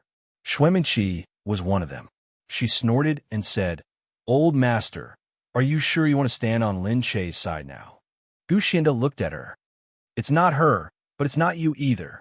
Shui Mingqi's heart was too heavy with gains and losses, and her heart was also too heavy with hatred. She was no longer suitable to be the mistress. Shui Mingqi's gaze sharpened. If it wasn't her so Gu Xinda really wouldn't stand on her side, right? Shui Mingqi looked at him and wanted to laugh even more. She walked over step by step. You've already thought about it. You selfish butcher. You've always thought about yourself and never thought about others. You can trample on other people's hard work and ignore other people's desires. You've even toyed with other people. Now, you've toyed with the entire clan, haven't you? Gu Xinda said, you're not qualified enough. You can't blame anyone else. I'm not qualified enough? If I'm not qualified enough, then who is it? Who is it? She walked over to him and pulled his shirt over his head. The old man looked at her. Shui Mingqi, what are you doing? I'm asking you. Who's qualified enough? Is it Lin Che? She swayed angrily. You. Let go of me. Answer me. Answer me. You. Shui Mingqi felt him suddenly cough. Then he clutched his chest and gasped for breath in discomfort. His lips had turned purple in an instant. Shui Mingqi suddenly realized what she was doing. She was too impulsive. She wanted to run, but then realized that she should run now. But Gu Xinda was already like this. Even if she left, Gu Xinda wouldn't let her off. She turned around and saw that Gu Xinda seemed to want to take the medicine. She walked over with a cold smile. Where are your people, old master? Gu Xinda only panted. His face twisted as he took out the medicine. His arms were trembling, and he couldn't take it out. Shui Mingqi chuckled. You sent them all out, right? Just because you wanted to see Lin Che and tell him some secret? It's so secretive, and no one is allowed to hear it. Shui Mingqi said, You asked for it yourself. It's you. She forcefully hooked his wheelchair with her feet. The wheelchair fell to the ground. Cough, cough, cough. Gu Xinda fell to the ground and panted heavily. Chapter 12:12. She would never have imagined that she would kill Gu Xinda with her own hands one day. This old man, who had been all-powerful for his entire life, had now fallen in front of him. No, she didn't kill him, but it was no different from killing him. She could only watch helplessly as he breathed his last breath and died motionlessly. Gu Xinda had been in charge of the Gu family for his entire life, but he had died in her hands. This made her feel a little vain. She thought to herself, no matter how powerful you are, you will still be killed by me. Huh. Now that Gushinda could die in my hands, why would I be afraid of anyone else? However, she didn't lose her mind. She quickly erased all the places where she might have left her fingerprints. Although there were surveillance cameras outside, there definitely wouldn't be any inside. Otherwise, some of the family head's privacy would be exposed. Which family head would be willing to live in a place without privacy? Therefore, after she went out, she didn't have to worry about the surveillance cameras. Soon, she ran out. When she was outside, she pretended to have just come in and said, "I'm here to see Old Master." "Where is he?" They said, "Old Master is still resting inside." With a smile on her lips, she walked in. The moment she entered, she screamed, "Ah, Old Master." Outside, "Bad news, Old Master, Old Master." The butler ran in with tears in his eyes. "What's wrong with Old Master? What's wrong with Grandfather? What's wrong with Father?" "Old Master, he's dying." Everyone was shocked. In a moment, they all gathered at the back. Gu Jingze and Gu Jingyu went in first. They saw Old Master lying on the ground. On the other side, the doctor was already examining Old Master's body. After a quick inspection, his face turned ashen. He raised his head and lamented, "The Old Master has already passed away." What did he really pass away this time? The doctor began to examine him inside. Outside, many of the clan members rushed over after hearing the news. The doctor came out and said, "It should be a heart attack." Someone in the clan shouted, "How could this happen? Where did you all go?" "Old Master is not in good health. He has been alone for so long. Did no one go to take care of him?" The doctor was so scared that his face was sweating. Although the treatment was good, it was not easy to serve such a big family. His head felt like it was going to fall off at any moment. "We were supposed to check it in an hour, but it hasn't even been an hour." Zhong Qin asked again, "What about the servants in the house? Where are they?" "Sir, the old man told us to stay away because he wants to—" "What do you want?" Zhong Qin felt the servant's eyes twinkle and quickly asked. The servant glanced at Gu Jingze. He then turned to look at Lin Che. "Because the old man wants to see Madam." Gu Jingze turned around. Lin Che also understood that he was in trouble. She lifted her head and looked at the person in front of her. Seeing that everyone was looking at him at once, Yi Zichen smiled. Lin Che said, "Yes, I just met Old Master." The relatives behind him immediately stood up. "What do you mean by meeting the Old Master? You should be the last person to meet the Old Master." "That's right. Tell me, what did you say to the old man to cause him to have a heart attack? Didn't you call for help when you saw the old man having a heart attack?" "Ah, is it because you want to kill the old man, so you don't care about him?" "Yes, it must be." The old man looked down on her and didn't let her be the lady of the house. "She's holding a grudge against him." Lin Che sneered. These people were interesting. Why? Were they collectively pinning the blame for Old Master Shun's death on her? Lin Che said, "I did meet the old man just now, but we had a pleasant conversation. We didn't quarrel, and it was very peaceful. When I left, the old man was still fine. There's no proof." "Yes, whatever you say. Even a murderer wouldn't have the word murderer written on his head." "That's enough," Gu Jingze suddenly said. His deep voice, with a murderous aura, made everyone stop. They were still afraid of Gu Jingze. Gu Jingze said, "Aren't you slandering my wife without proof?" Everyone looked at each other. No one had proof. Shui Mingqi came out from behind and said, "She was the last person to meet the old man. Can't she tell us what happened?" Hearing Shui Mingqi's words, the clan members remembered again. "That's right. Jingze, it's wrong of you to do this. He's your grandfather. How can you side with your wife like this?" "That's right. You're not filial. Can't we just ask? Can't the old man give us an explanation?" Gu Jingze said, "Are you asking or slandering him?" "Ha! The old man has done so much for the Gu family.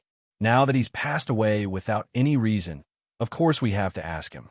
Moreover, Lin Che was the last person to enter the house. How can we believe you if you don't tell us what you said? Is it because the old man still doesn't let you be the lady of the house, so you don't dare to tell us?" Lin Che looked at them. They had made up their minds to blame her. "Give us an explanation. We can't let the old man die just like that. Why don't we let the police handle it? Let them investigate and see if there's anything left at the scene." Maybe Lin Che's fingerprints will be on the old man's medicine bottle. Humph. Gu Jingzhen narrowed his eyes. Grandfather's death has nothing to do with Lin Che. There's no need to investigate. Impossible. We have to give the old man an explanation. The few of them stared at Lin Che like tigers watching their prey. They wanted her to give them an answer. Lin Che, don't you want to take responsibility for killing someone? Lin Che, you're hiding behind the old man. Are you afraid of being investigated? Hand over Lin Che Jingza. Otherwise, the old man won't be able to rest in peace. Everyone attacked her, as if they were going to force her to abdicate. Suddenly, Gu Jingza picked up his gun and pointed it at the ceiling. Bang! The room suddenly fell silent. Everyone looked at Gu Jingza, whose eyes were bloodshot with murderous intent. They suddenly didn't dare to provoke him. Jingza, you're going to disappoint all of us by protecting her like this. Gu Jingza snorted.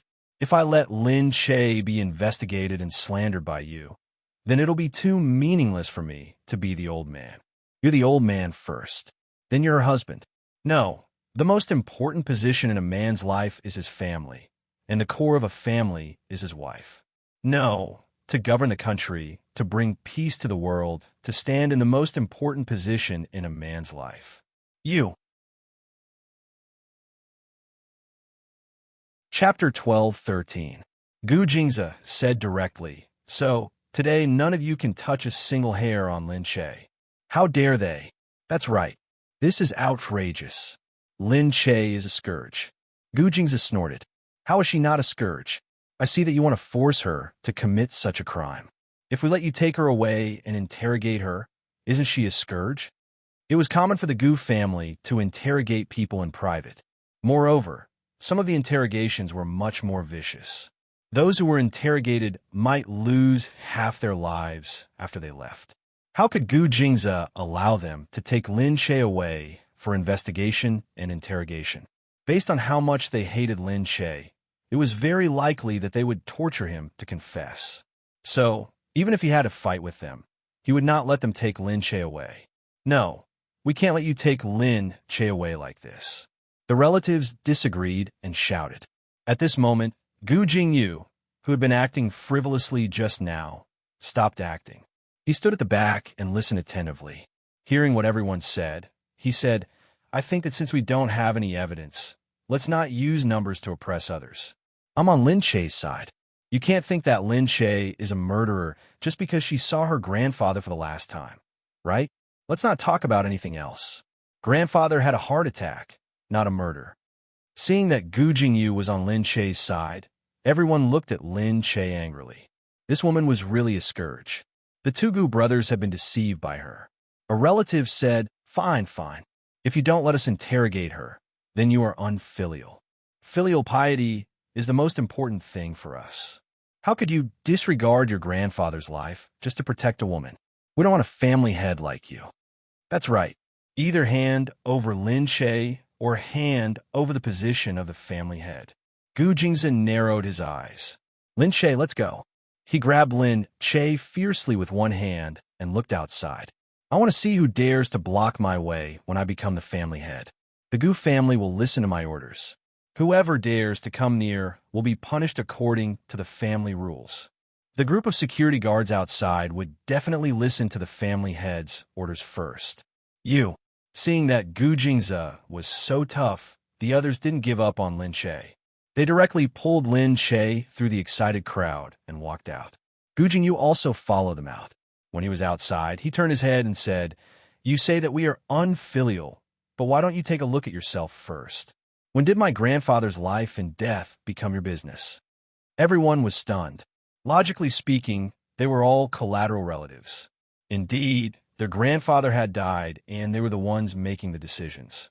However, they were not convinced. They were definitely going to use this opportunity to find something to do. Otherwise, if the only person who supported them passed away just like that, what would they do in the future? Are you trying to drive us out of the Gu family? Gu Jingyu's relatives looked at Gu Jingyu. Gu Jingyu said, You can leave the Gu family if you want to. Who can stop you? You. Some people were so angry that they were about to vomit blood. Outside, because Enlon wasn't a member of the Gu family, He couldn't follow them in just now. At this moment, it seemed that the commotion outside had gotten out of hand. He looked through the window to see what was going on. He saw many people shouting in the courtyard. Outside, the Gu family's powerful security surrounded them. It seemed that the situation was urgent. Mu Wanqing came in and saw that Enlan was still there. She quickly said, "Child, I'm sorry about today. Something happened at home, and I can't receive you again." Enlan quickly said, No, I know. My condolences. I should have left, but I had to wait here for you to say goodbye." Okay. Child, you can leave first. I can't take care of you today." Enlan vaguely understood that Gu Jingze had protected Lin Che and left. It seemed that it had something to do with Lin Che. Gu Jingze mobilized all the security guards to ensure that the two of them could leave. Then, he ordered people to keep an eye on the clan members who were causing trouble inside and didn't allow anyone to leave. After sending Lin Che back, he came back to deal with the matter. On one hand, he blocked all the news from the media, and on the other, he prepared to handle the funeral. It could be said that he had used a thunderous method to quickly control the entire Gu family. This kind of man was really so charming. It was a pity that he was already married. However, Enlan realized that Gu Jingyu's behavior was also very unusual. He was like a completely different person from the hedonistic young master just now. Lin Che, who had protected him for a while, then unceremoniously suppressed others. From afar, his expression was serious, and his expression was touching. Then what was going on just now? Was Gu Jingyu so serious to protect Lin Che? Why were they so protective of Lin Che? Who exactly was Lin Che? Lin Che quickly went back first. Gu Jingyu was worried that something would happen to her, so he rushed over.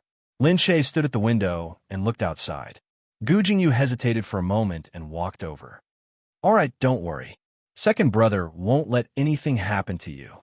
Lin Che said, "I know that he won't let anything happen to me, but I'm worried that he will let something happen to himself." Gu Jingyu chuckled. "That won't happen. Nothing has happened to those who can hurt him." "That's true, but I can see that the clansmen are very unstable. They are very agitated." Gu Jingyu said, "That's right. After all, Grandpa used to be their spiritual pillar. Because of Grandpa leading the opposition against second brother, they felt that there was still hope. Now that Grandpa suddenly passed away, of course they are very worried. They are worried that second brother will become the head of the family, and no one can control him." Lin Che said, "Doesn't that mean that they might really hurt Gu Jingze? But second brother won't be hurt for no reason." Lin Che pinched his chin and thought about what had happened just now. "Are the results of Grandpa's examination out?" "Yes, it's a heart attack. There's nothing else, right?" "Yes. Could it really be an accident? But it's too much of a coincidence." "I also hope that it's an accident, but anything can happen in the Gu family," he said. "I will ask someone to check it out." Lin Che said, "There's no need. You don't have to worry too much about me. I'm thinking why I was the last person to see Grandpa. I don't seem to have said anything special to him. Why did Grandpa have a heart attack? Moreover, I can see that the medicine was beside him just now. Why didn't Grandpa take it?" "Yes. Although Grandpa's body isn't good, he still has the ability to move. Could it be that his heart attack suddenly made him unable to take the medicine? Is it certain that he won't have a heart attack if he takes the medicine?" "Nothing is absolute," Gu Jingyu said. Gu Jingyu said, "But that medicine is much better than the nitroglycerin that makes people upset. It was developed by second brother's research lab. It's pure and can slow down most heart attacks. At least, it won't kill people in a short period of time." Chapter 12:14. "Yeah," Lin Che said. "That's why I still find it strange, especially since it was Xue Mingqi who discovered it first." "You're right, but we still have to wait for the results of the other tests. Rest first and don't think too much." Lin Che looked at Gu Jingyu. "Thank you. You're welcome." Lin Che was very satisfied that he was on Lin Che's side. Although her clan members opposed her because of their interests, many of her friends were still on her side. This was enough to satisfy her. Gu Xinda passed away, and the funeral had to be arranged carefully. Gu Jingze busied himself for a few days. Everyone in the family helped out, and finally, the funeral was basically settled. Gu Jingze left early and returned late. He basically had no time to rest. At night, Lin Shay waited until the wee hours before Gu Jingze returned. Lin Shay quickly walked over and handed him a pair of shoes for him to put on. He lowered his head and pulled her up. "Don't bother," she said. "Lean on me for a while. I'll help you soak your feet." She thought about how busy he was. If it were her, her feet would definitely be swollen. It would be better to soak them in some medicine. Gu Jingze said, "There's no need to trouble yourself." Lin Shay looked up. Isn't a wife supposed to serve her husband? Although in their family, it was always the husband who served his wife. Gu Jingze also realized that she only knew how to talk. Of course, he was actually very happy taking care of her. He said, Okay, my wife has grown up." Of course. Lin Shay ran to get some water. When he came back, he put some medicine in the foot wash. It was yellow and emitted a medicinal fragrance. He put his feet down, and Lin Shay slowly massaged the soles of his feet. "Is it comfortable?" "Yeah." He looked at her. He, who was not used to being touched by others, had never been pressed like this before. It was a little itchy, but it was still very comfortable, because when her delicate hands pressed on it, she didn't use much strength. This bit of strength was definitely not enough for him, but it was her that made him feel comfortable. She smiled and asked him, "Is everything arranged now?" "Yeah. He'll be buried in a family cemetery. You've been there before. There's a piece of land there for grandfather's rest. Everything has been prepared, and some relatives are coming from all over. The funeral must be huge. I don't plan to let outsiders attend the funeral in case it causes too much of a commotion. Otherwise, if people were allowed to participate, there would definitely be innumerable people." Gu Xindo was, after all, famous. There were people who admired him, people who wanted to pay their respects, people who wanted to join in the fun, and people who wanted to take the opportunity to get close to him. At that time, a shocking country C would attract a lot of attention. The Gu family had always kept a low profile, so they definitely wouldn't like this kind of attention. Lin Shay said, "Then I'll have to work hard for a while." "Yes." Lin Shay's heart ached. He watched over him, letting him lean on him for a while longer and soak in the water for a while longer. But there was nothing else she could do to help him. It was not good for her to interfere with the Gu family's affairs, so she could only deal with the matters around her first. There was no need for him to worry about the affairs of the family. She only hoped that she could help him a little bit. Gu Jingze leaned against the wall and fell asleep after a while. She looked at him. Although he always looked energetic, and she could never tell that he was tired, when she looked at him like this, she could tell that he really hadn't slept well for a few days. She leaned against the wall and couldn't bear to wake him up for a while. She could only take a towel and help him wipe his hands and cheeks. Usually, if someone else touched him, he would have jumped up. It could be seen that he trusted her from the bottom of his heart. So, at this moment, when he knew it was her, he didn't move at all no matter what she did. She only hoped that he could have a good rest in the next few days. She sat there, thinking about the funeral and hoping that nothing would happen. The people who attended the funeral were all relatives of the Gu family, as well as those who were close friends of the Gu family. No outsiders were allowed to come. After a few days of adjustment, the relatives finally didn't look so sad anymore. But at this time, they still pretended to cry a little with a few drops of tears, as if they were very sad. In contrast, Gu Xinda's real relatives were very calm here. After a while, Gu Jingming arrived with Yuminmin. The presidential guards who followed him separated the two people. When Gu Jingming walked in, the relatives stood up to welcome him. Then, Gu Jingyu also arrived and walked in with Mu Wanqing. Mu Wanqing was very sad. Although she knew that this day would come, she was still an old woman who had lived in the same courtyard for decades. Thinking about it, she still sighed. After that, Gu Jingze arrived. As he walked in with Lin Shay, the clan members glared at Lin Shay, their faces filled with hatred. "How dare you come? Murderer! How dare you come?" She was wearing a long black dress with a little white flower on her chest. She followed beside Gu Jingze, and both of them looked serious. They were just talking about it. Naturally, they didn't dare to do anything to her, especially when the people from the Lu family came. Gu Jingyan came with Lu Beichun, and Lu Qinyu came as well. Looking at Lin Che, the three of them came to Lin Che's side first. Looking at the three of them, the relatives shut their mouths. They knew that they wouldn't get anything good if they said bad things about Lin Che here. Today, the Gu family was a black and white canvas. After the group sat down, everyone waited silently for the funeral to begin. Although it was solemn, it wasn't that sad. After all, it was a funeral of a big family. It wouldn't be like an ordinary funeral where people would cry for their parents. Although they were angry and sad, this place still looked solemn and dignified. The other sadness was also suppressed in a spectacular scene. When they arrived, before the official funeral began, everyone took a short break and ate something first. Lin Che and Yu Minmin sat at the back. Then, they heard someone ask, "When will it start?" "About an hour more." "Not everyone is here yet. Some of them just arrived from abroad." "Ah, then let's play a game for a while." "What are you playing?" "It's Radiance. It's on my phone. Try it too." Lin Che turned around and saw that the people behind were playing Radiance. On the side, Xuemingqi was also watching. She said, "They're all playing this game." Yes. It's quite interesting." "Is it to kill time?" Xuemingqi said. "It's so popular. Let's see if our family can cooperate next time." They still didn't know that the founder of Radiance was in front of them. Lin Che snorted in his heart. Xuemingqi wanted to cooperate? Forget it. She wouldn't agree even if you beat her to death. Chapter 12:15.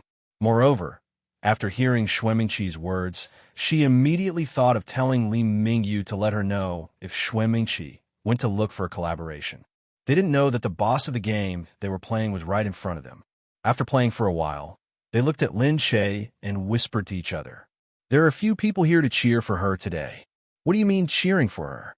"Those people from the Gu family are all her people, including Liu Beichen and Old Master Liu. Otherwise, why would she dare to come? I've never seen such a shameless person." "You only say that she is shameless. Go and say it." "Why don't you go and say it?" "Ha! Let's do it together." "Forget it. I don't like to cause trouble." She said that she didn't like to cause trouble, but she knew that she couldn't afford to. These words were just words, but no one dared to actually put it into practice. Lin Che had heard it long ago. They thought that they were speaking in a low voice, but no one was deaf. Yu Minmin wanted to stand up. Lin Che pulled Yu Minmin back. "Forget it. Let them scold her. They only know how to talk behind his back. If they have the ability, come out and have a good discussion. It's the funeral today. Let's do Grandpa some face." They are jealous, but they can't afford to offend you, so they talk behind your back. They are afraid that you will take revenge on them. They can't afford it. After all, they couldn't afford to offend the people who protected Lin Che. The funeral began outside. Someone came to ask them to go out. Lin Che walked out with Yu Minmin. When they went out, Xuemingqi and a few people followed behind them. Xuemingqi looked ahead and saw the opportunity. She took a step forward. Suddenly, the person in front of her bumped into Yu Minmin. Yu Minmin turned around. The person who was tripped was still wondering why he had been moved. But when she turned around, they all had the same expression. She couldn't tell who did it. However, Yu Minmin had already narrowed her eyes and said, "Some people are blind with their mouth, right?" "Hey, what are you talking about?" "I just bumped into you by accident." Yu Minmin said, "It's an accident that you bumped into me, but was it also an accident that you lied through your teeth just now?" Knowing that they had all heard it, a little ugly flashed across their faces, but they still puffed out their chests. "I know you are the president's wife, and we are insignificant people. We can't afford to offend you, but now we are in the territory of the Gu family. As relatives of the Gu family, can't we say a word or two?" Yu Minmin said, "Are you complaining? Oh, you're really shameless." "You." The woman was angry. "Who are you scolding?" Yu Minmin crossed her arms in front of her chest. "Ah, you just said that we are shameless. Isn't that just grumbling? I'm in the Gu family, and I can't even grumble?" "You." The woman's face immediately darkened. He didn't know how to reply to her. At this moment, Xuemingqi said from behind, "Lin Che, we weren't talking about anyone just now." Now that she mentioned it, everyone remembered.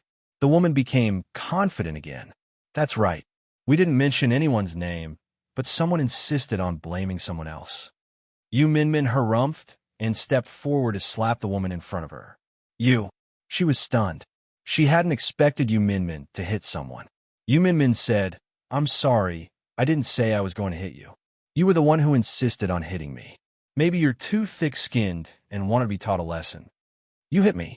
How dare you say that about me after hitting me?" She was so angry that her face was swollen. She looked like she was about to rush over. Just then, "This is a funeral.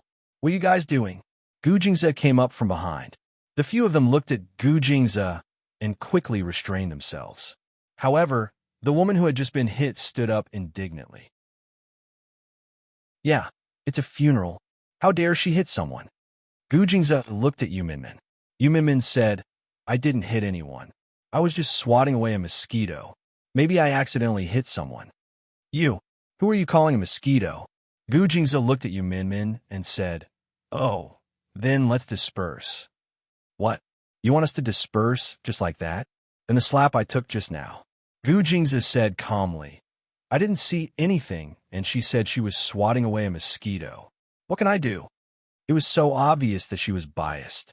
However, Gu Jingze's face was so calm that he was siding with them. "As the head of the family, how can you be so unfair? How can I be fair?" Gu Jingze narrowed his eyes and said, "What do you think I should do? I've already said that I didn't see it with my own eyes, and there are no outsiders here to testify. You guys are the only ones who have no evidence. Firstly, Yu Minmin is my sister-in-law. Even if I'm the head of the family, I have to respect my sister-in-law. How can I not listen to what she says? Isn't that unfilial? Being unfilial is the biggest taboo in the Gu family." Ugh. She was at a loss for words. Before she could say anything else, Xueminqi quickly pulled her back and said, all right. The head of the family is right. We really don't have any evidence. Today is the funeral. Let's not cause trouble." They also looked at Gu Jingze and Lin Che with hatred. Mumbling, they could only leave. Sometimes, status was just like that. Just because you were slightly weaker, you would not be able to be on the same level as the other party. If they were not on the same level, then they would not be on the same level.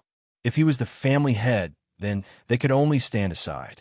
Watching Lin Che and Yu Minmin leave, they were a little unconvinced. But they were very grateful to Xueminqi. "Didn't you say that Mengqi would speak up for us? Otherwise, we wouldn't know what to do." "It's okay. We're all family," Xueminqi said with a smile. She looked at Lin Che, who was outside. Their relationship with the family had become even more strained after Gu Xinda's death. It had basically reached a critical point. Xueminqi harumphed.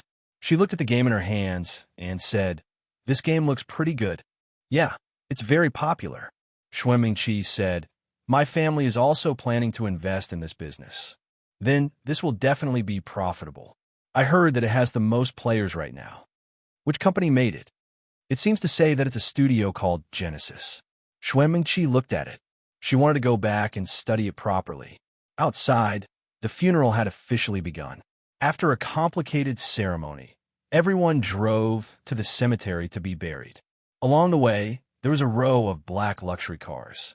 Because it was a funeral, everyone consciously drove their family's black cars to the cemetery without any discussion. The passers-by looked at the row of black cars. Not a single one of them was worth 10 million. As they drove through the streets, they looked mighty. Chapter 12:16. Everyone was curious as well. She was wearing a white flower, so she was probably going to the funeral. But they didn't know whose funeral was so grand. The funeral didn't take long. Lin Che looked at the place where she was buried. It was beautiful. When she was alive, she hadn't enjoyed a single day of peace. Maybe it was peaceful here after she passed away. But who would want to die if they could live? She looked at the tombstone and said, "Grandpa, I know your heart disease has nothing to do with me. Something must have caused it, but what was it?" After the funeral, the group returned. Lin Che said, "You were so biased just now. Aren't you afraid of making the clan even more unhappy?" Gu Jingze said, "It doesn't matter." Lin Che followed beside him. "How can it not matter?" Gu Jingze said, "Because grandfather passed away, the relationship between the clan and the Gu family has already collapsed. They don't care about this little conflict." "Really?" Lin Che asked, surprised. "Of course. In the past, Grandfather was the bridge between the clan and the main family. Now that the bridge has been broken, the main family is fine, but the clan feels that they have lost their support and will definitely hold a grudge. This is for sure. Then what should we do now? The previous head of the family has passed away. The current head of the family naturally has to let the dust settle and let everyone trust the new head of the family again. But this kind of trust can only be built after the chaos. It's impossible for them to trust the new head of the family themselves. You're saying violence is unavoidable? That's right. Lin Che wasn't as stupid as he was in the past. He didn't think about anything, so he understood what he meant. Naturally, she still had some worries in her heart. However, since this was the only way, she could only resign herself to fate. After Xue Mingqi returned, she started to investigate. What was that so-called Genesis like? It turned out to be a small studio affiliated with Kaishin Corporation. Xue Mingqi immediately got someone to contact the studio. She knew that these people were still students. Besides being busy with games, they were in school.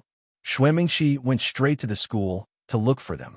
KG and Crooked Neck were outside the dormitory after class when they heard someone say, "Crooked Neck, a beautiful rich lady is looking for you."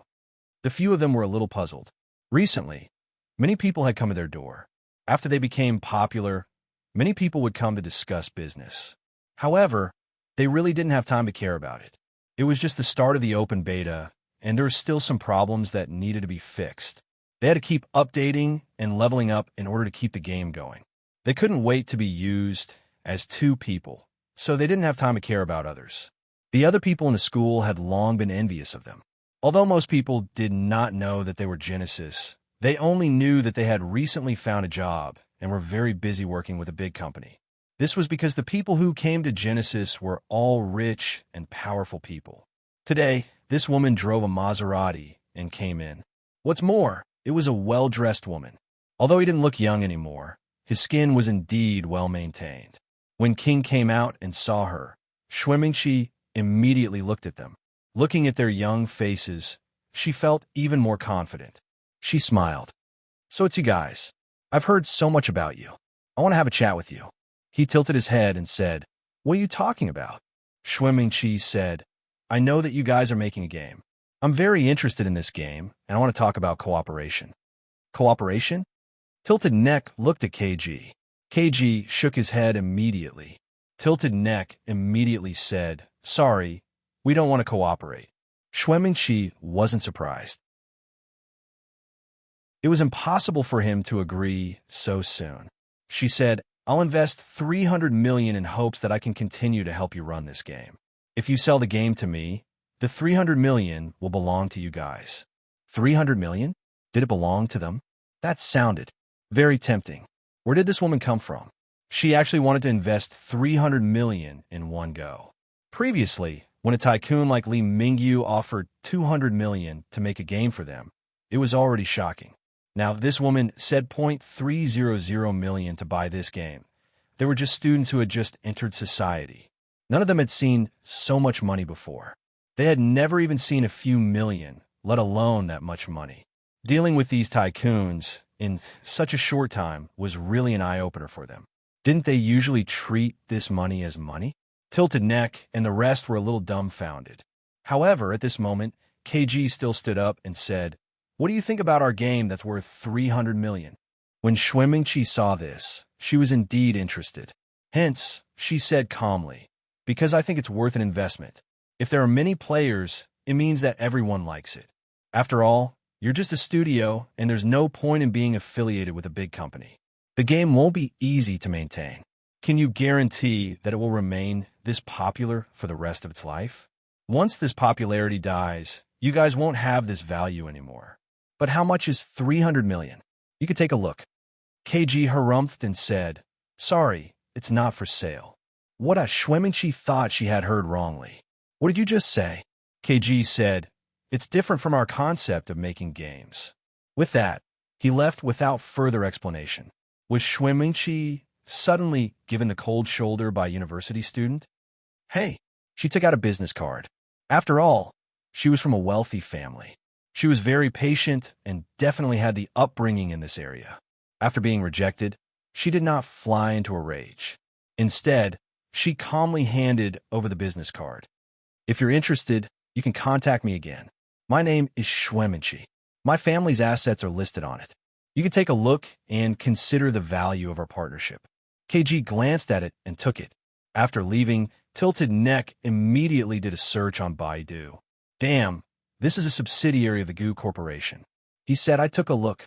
The Schwef family seems to be a subsidiary of the Goo Corporation. No wonder they're so rich. KG said. Oh. Tilted Neck said. KG, why did you reject her so quickly? What's wrong with what she said? KG said. She only saw that there were many players in the game and concluded that she had the ability to maintain it. She didn't understand our game at all. How can we maintain it? Only by adhering to the original concept of the game can we maintain it. If we hand it over to her, the game will be useless. Ah, I see. Sigh. 300 million just went down the drain. Moreover, we're splitting the profits with Triumph Prosperity. Have you forgotten that we created the game together? You want to sell it? Oh yeah, although I was just thinking about it. The truth is that we can't sell it. Chapter 12:17. Crooked Neck added. Plus, this game is our child. We can't just leave it, right? Schwemenchi didn't expect them to reject her outright. Schwemenchi snorted. Do you think you'll encounter such a good opportunity again in the future? She just wanted to save trouble, so she wanted to buy a similar game. Otherwise, she wouldn't be able to develop it herself without the skills and talent. Schwemenchi went back and started talking to people. We're going to start making a game now. Our main competitor is Radiance from Genesis. The people in the company were surprised. Are we going to challenge Radiance directly? That's right. I think it's better to wait for another 2 years. If we challenge them now, Radiance will still be popular. I'm afraid no one will be able to challenge their position for the time being. If we release another game in a year or two, Radiance will have reached its peak. There won't be any new updates or new ideas. Basically, we'll be able to surpass Radiance once the market is saturated. Schwemenchi said, by then, I can make a game and earn money. What's the point of surpassing Radiance? What I want is this moment. Duh.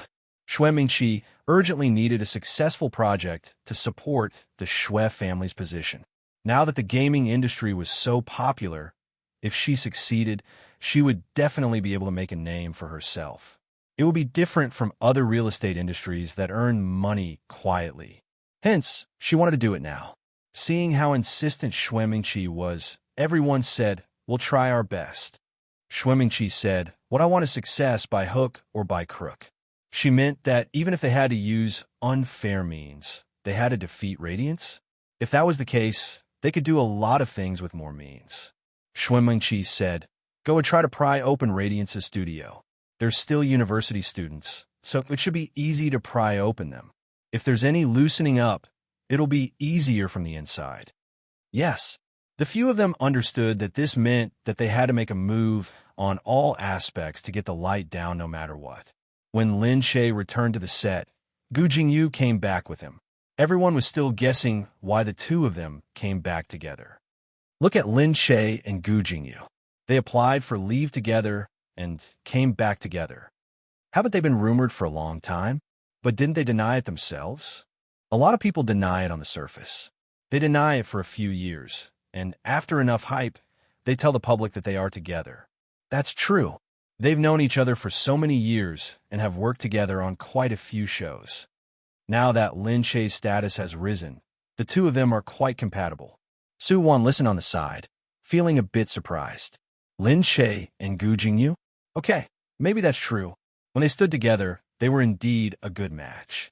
One was a movie queen, while the other was a national treasure. When the two of them stood together, they were different from others. They looked especially relaxed and familiar. Suwon couldn't help but think of that night. If the two of them were really together, then she really felt a little sorry for Lin Che. Actually, she didn't do it on purpose. She felt a little guilty. When she looked at Gu Jingyu, she hid far away to avoid embarrassment. Gu Jingyu was still reading the script when he saw a figure walk past him with his tail between his legs. Gu Jingyu paused for a moment, then raised his head. Suwon. Suwon looked up and saw him. She quickly ran away in fright. Ha! This woman that the crew saw Soo-won jump over. What are you running for? You're running so fast. Do you want to die? Soo-won hurriedly said, sorry. I didn't pay attention. Who was that just now? Gu Jingyu? As they spoke, Gu Jingyu had already chased after Soo-won. However, as soon as these people saw Gu Jingyu, they had already rushed over enthusiastically. Jingyu, do you need anything? Oh, I'm looking for.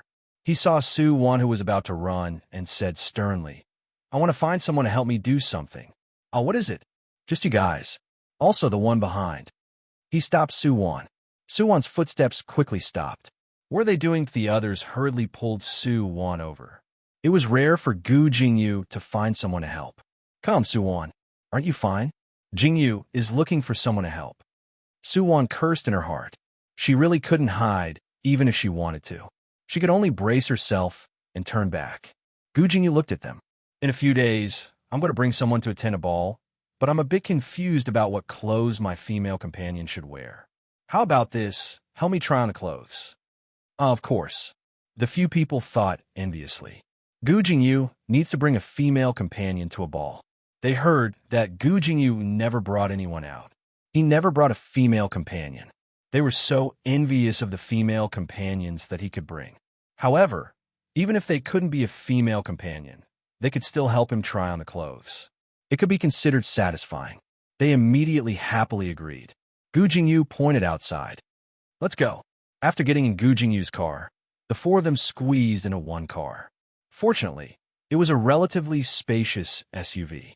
The person on the side said, this car costs more than 10 million. Really?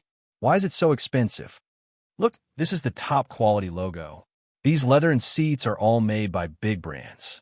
They're all made by those famous luxury brands. That's why it's so expensive. I need to sit more. Soo-won also sat on it, but didn't say a word.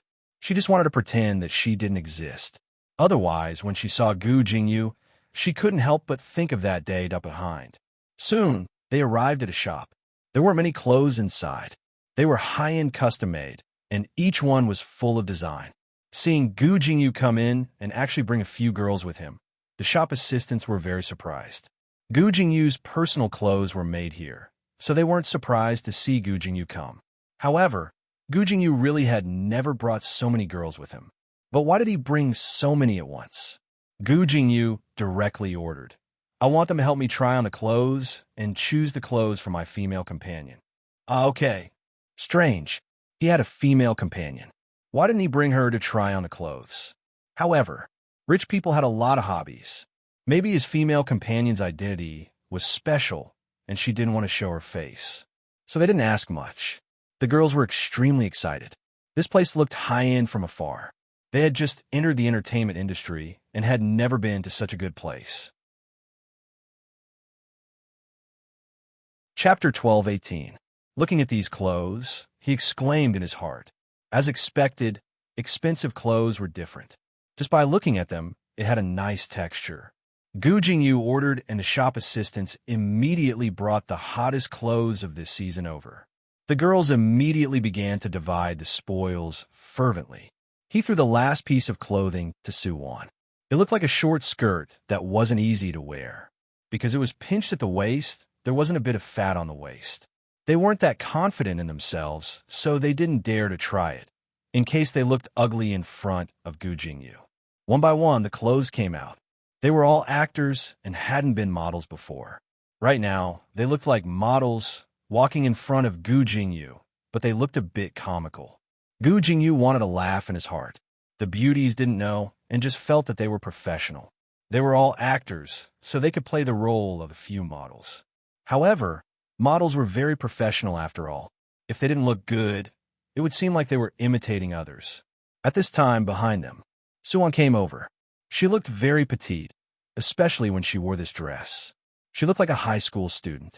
She didn't come to the fashion show. She just stood there, looking outside in a daze.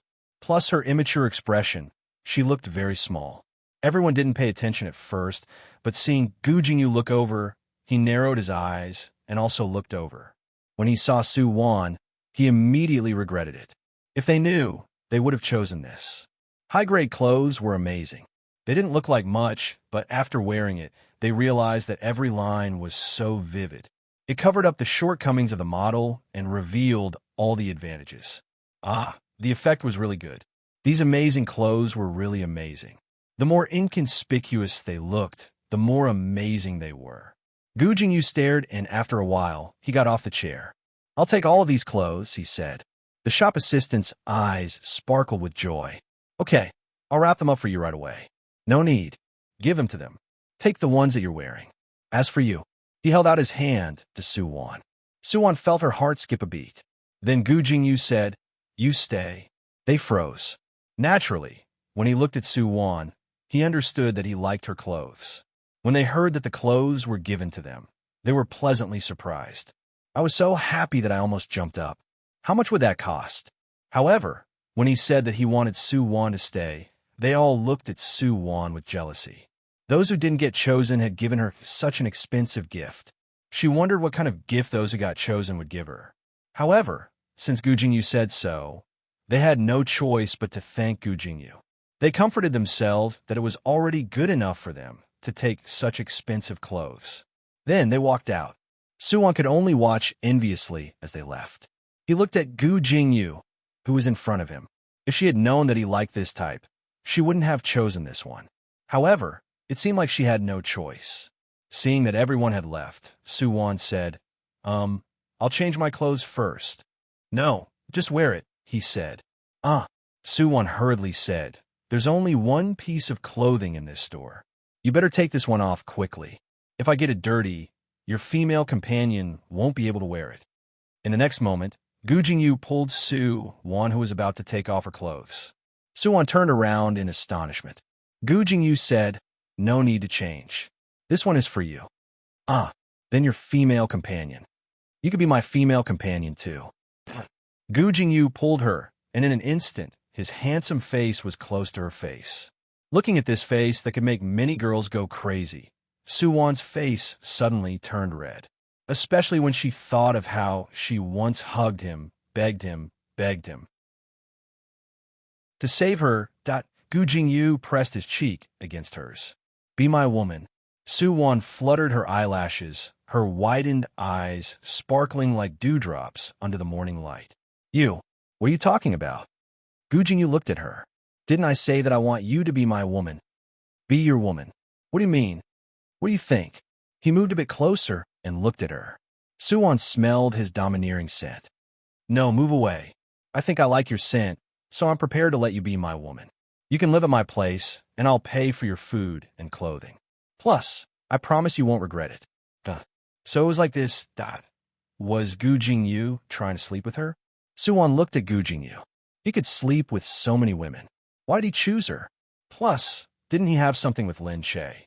But don't you have another woman you like? Why are you doing this? Gu Jingyu frowned and looked at her, but didn't explain anything. What does this have to do with you being my woman? Su-won knew that rich people had a lot of women. But Lin Che was such a good person. Of course not. She pushed Gu Jingyu away. "This isn't right. Are you saying that you want me to be your mistress? Are you saying, keep me as your mistress? I don't agree." After Su-won finished speaking, she turned around and walked out. The shop assistant didn't dare to stop her. She didn't say that she hadn't changed her clothes yet either. Gu Jingyu watched as she left and shook his head faintly. Mistress? Keep? But speaking of which, that seemed to be the case. He slipped his hands into his pockets and said to the shop assistant, "Swipe my card." When Su-won got into the car, she remembered that the clothes she was wearing were Gu Jingyu's. But it was too late for her to go back now. She could only take the car back to the dormitory. She wanted to change and then send him back. Unfortunately, the clothes she changed out of were still in the shop. She only wore it a few times. What a pity that she returned to the dormitory. Everyone looked at her. "Wow, Su-won, you're rich. These clothes are really expensive." Su-won was astonished. She looked down at her clothes, but it didn't seem like much. "This is a new style that came out 2 days ago. Their clothes are all unique." Yeah. I even walked past their display window and saw it. "This looks very ordinary, but it said that it's the most meaningful clothes for shaping the human body." Su-won said, "This. How much is it?" It seems to be more than 100,000.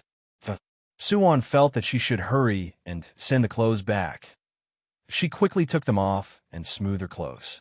She wanted to find Gu Jingyu's number, but remembered that it was impossible for her to have his number, and not many people in the crew would have it. Chapter 12:19. The people in the dormitory felt strange. They didn't know why Suwon suddenly had this dress. Could it be that someone had infiltrated her in the industry?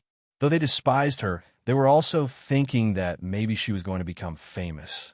Someone had already infiltrated her. She wouldn't be the first one to become famous out of the four in the dormitory, right?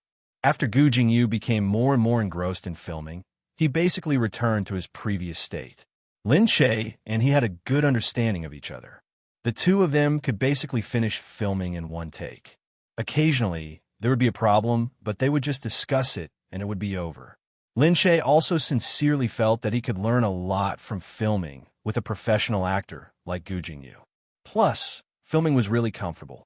The drama was about to finish filming, so they could take advantage of the time when the game was at its peak. Then, the game and the drama could promote each other. This was a win-win situation. Now that the game's open beta was about to end and the official listing was about to begin, everyone started to get busier. At night, Lin Che saw that Gu Jingyu was a bit absent-minded. He looked at him and asked, "What's wrong? Is there something wrong? What are you thinking about today?" Gu Jingyu said, "Nothing. There's definitely something. Come. If there's something, talk to Search Z. Get lost." Gu Jingyu really couldn't stand her acting like a sister-in-law. She was clearly younger than him. Lin Che said, "Is there something on your mind?" "That's enough. Little one, you want to lecture me?" "Hee, you're still a sister-in-law. Hee, if you say it again, I'll call second brother over for everyone to see." The two of them were fooling around when the floor manager hurried over. Seeing the two of them laughing, she didn't dare to disturb them, but it was really urgent. After hesitating for a moment, she still walked over and said awkwardly, "Sister Che, there's something." Lin Che turned around. "What is it?" "Just now, the crew of Haunting had a conflict with our scene. They're making a fuss outside, asking us to change locations." Haunting was a supernatural drama. They were currently filming in a film city, so they would bump into it a few times during filming. Coincidentally, Xing Hui was the one who was filming Hook the Soul, and the female lead was Wu Yufei. Last time, their TV series was overshadowed by Lin Che's web series. It was because their TV series production was too crude, so this time, Xing Hui spent a huge sum of money on it. They wanted to salvage their reputation and change the public's impression of them. But this time, they actually met here that as Lin Che was the producer, he had to ask about these small matters. She would take care of things that the floor supervisor could not handle. Because the other party was quite tough, the floor supervisor was also very helpless. She was afraid of causing trouble, so she came in to look for Lin Che. This was one of the troublesome things for Lin Che, who was both the producer and the main lead. She was always on the set as both a producer and an actress. When it was time to film, she had to be an actress. When she wasn't filming, she had to be the producer and be in charge. As soon as Lin Che went out, he saw a few people shouting there. "We got it first. Look, here's the schedule for today. Can't you guys go somewhere else first?" "Why? We've already set up the stage. Let's move now." "Who told you not to watch the time? The schedule they gave us is different from yours." "I don't care. Go look for them." There were many filming studios in Film City. It was the peak season now, and there were more than 20 studios filming in one go. Film City officials had arranged the filming locations for each production crew, but with so many people, the arrangements were a little messy. As a result, the schedule they arranged for them clashed. This was supposed to be because of Film City, but they couldn't do anything about it. They could only persuade them to go somewhere else first. Who would have thought that these two companies wouldn't budge, neither giving in to the other? When Lin Che came out, they were still arguing. Lin Che walked over. "What's going on?" When the people from Starlight saw Lin Che, they restrained themselves a little. "Sis Che," they greeted her respectfully. "We clearly made the arrangements first. Your people are occupying the place and refusing to leave. We invested over 100 million into this TV series. Money flows like crazy every day. Who knows how much money we've spent by delaying this little bit of time? Look, the production crew said, Sis Che, we've already set up the stage props. Look, it took a lot of time and effort to set up the stage props. It would take even more time and effort to remove them. So, naturally, they didn't want to give in.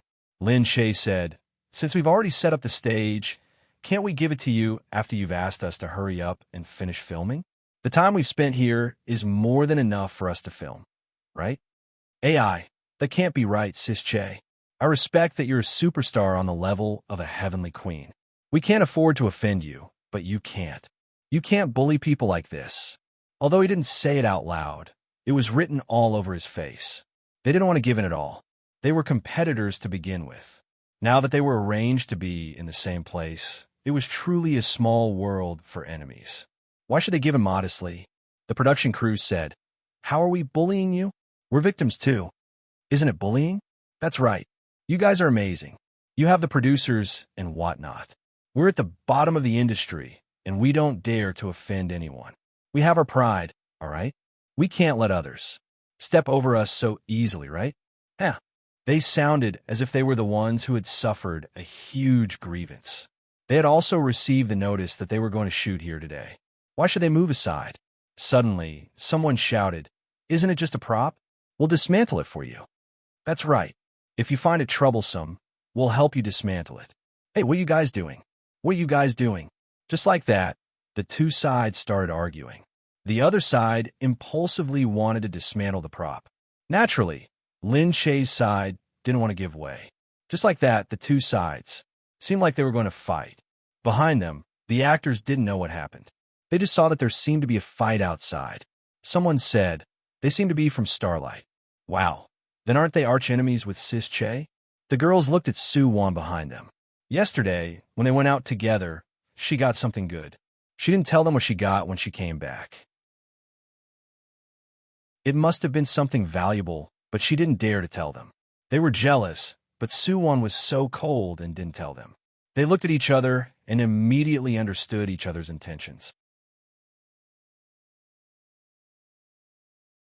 Chapter 12:20. Seeing that Su Wan was watching, someone pretended to fall. He walked over and immediately pushed her over. Su Wan was pushed out, and as luck would have it, she bumped into a prop. The prop fell to the ground with a crash. The floor supervisor screamed when he saw that. Oh my God, my blue and white porcelain. The prop was borrowed from someone. This was the most expensive prop in the entire group. Su Wan fell to the ground, and her fingers were cut. But when she saw the prop, she was shocked. Su Wan, you're finished. This is too expensive. Su Wan's heart thumped. While they were messing around, Su Wan even broke the prop. Several people surrounded her and looked at Su Wan discussing. This blue and white porcelain, it wasn't easy to borrow it. Yeah, I borrowed it from a nouveau riche collector. It's worth a few million, okay? This is a collector's item. He said it's worth a few million. Now that you've broken it, the compensation won't be just a few million. Su Wan turned around, but didn't see anyone behind her. The few people who were up to no good just now had already hidden away. Gritting her teeth, Su Wan thought, it's all Gu Jingyu's fault. When she came back yesterday, they were acting weird. She didn't want to say anything, and they started to hate her even more. As expected, they directly took revenge on her. A few million.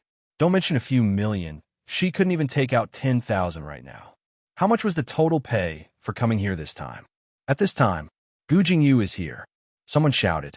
Gu Jingyu had already walked out. Seeing this scene, Gu Jingyu lowered his head and glanced at Su Wan on the ground.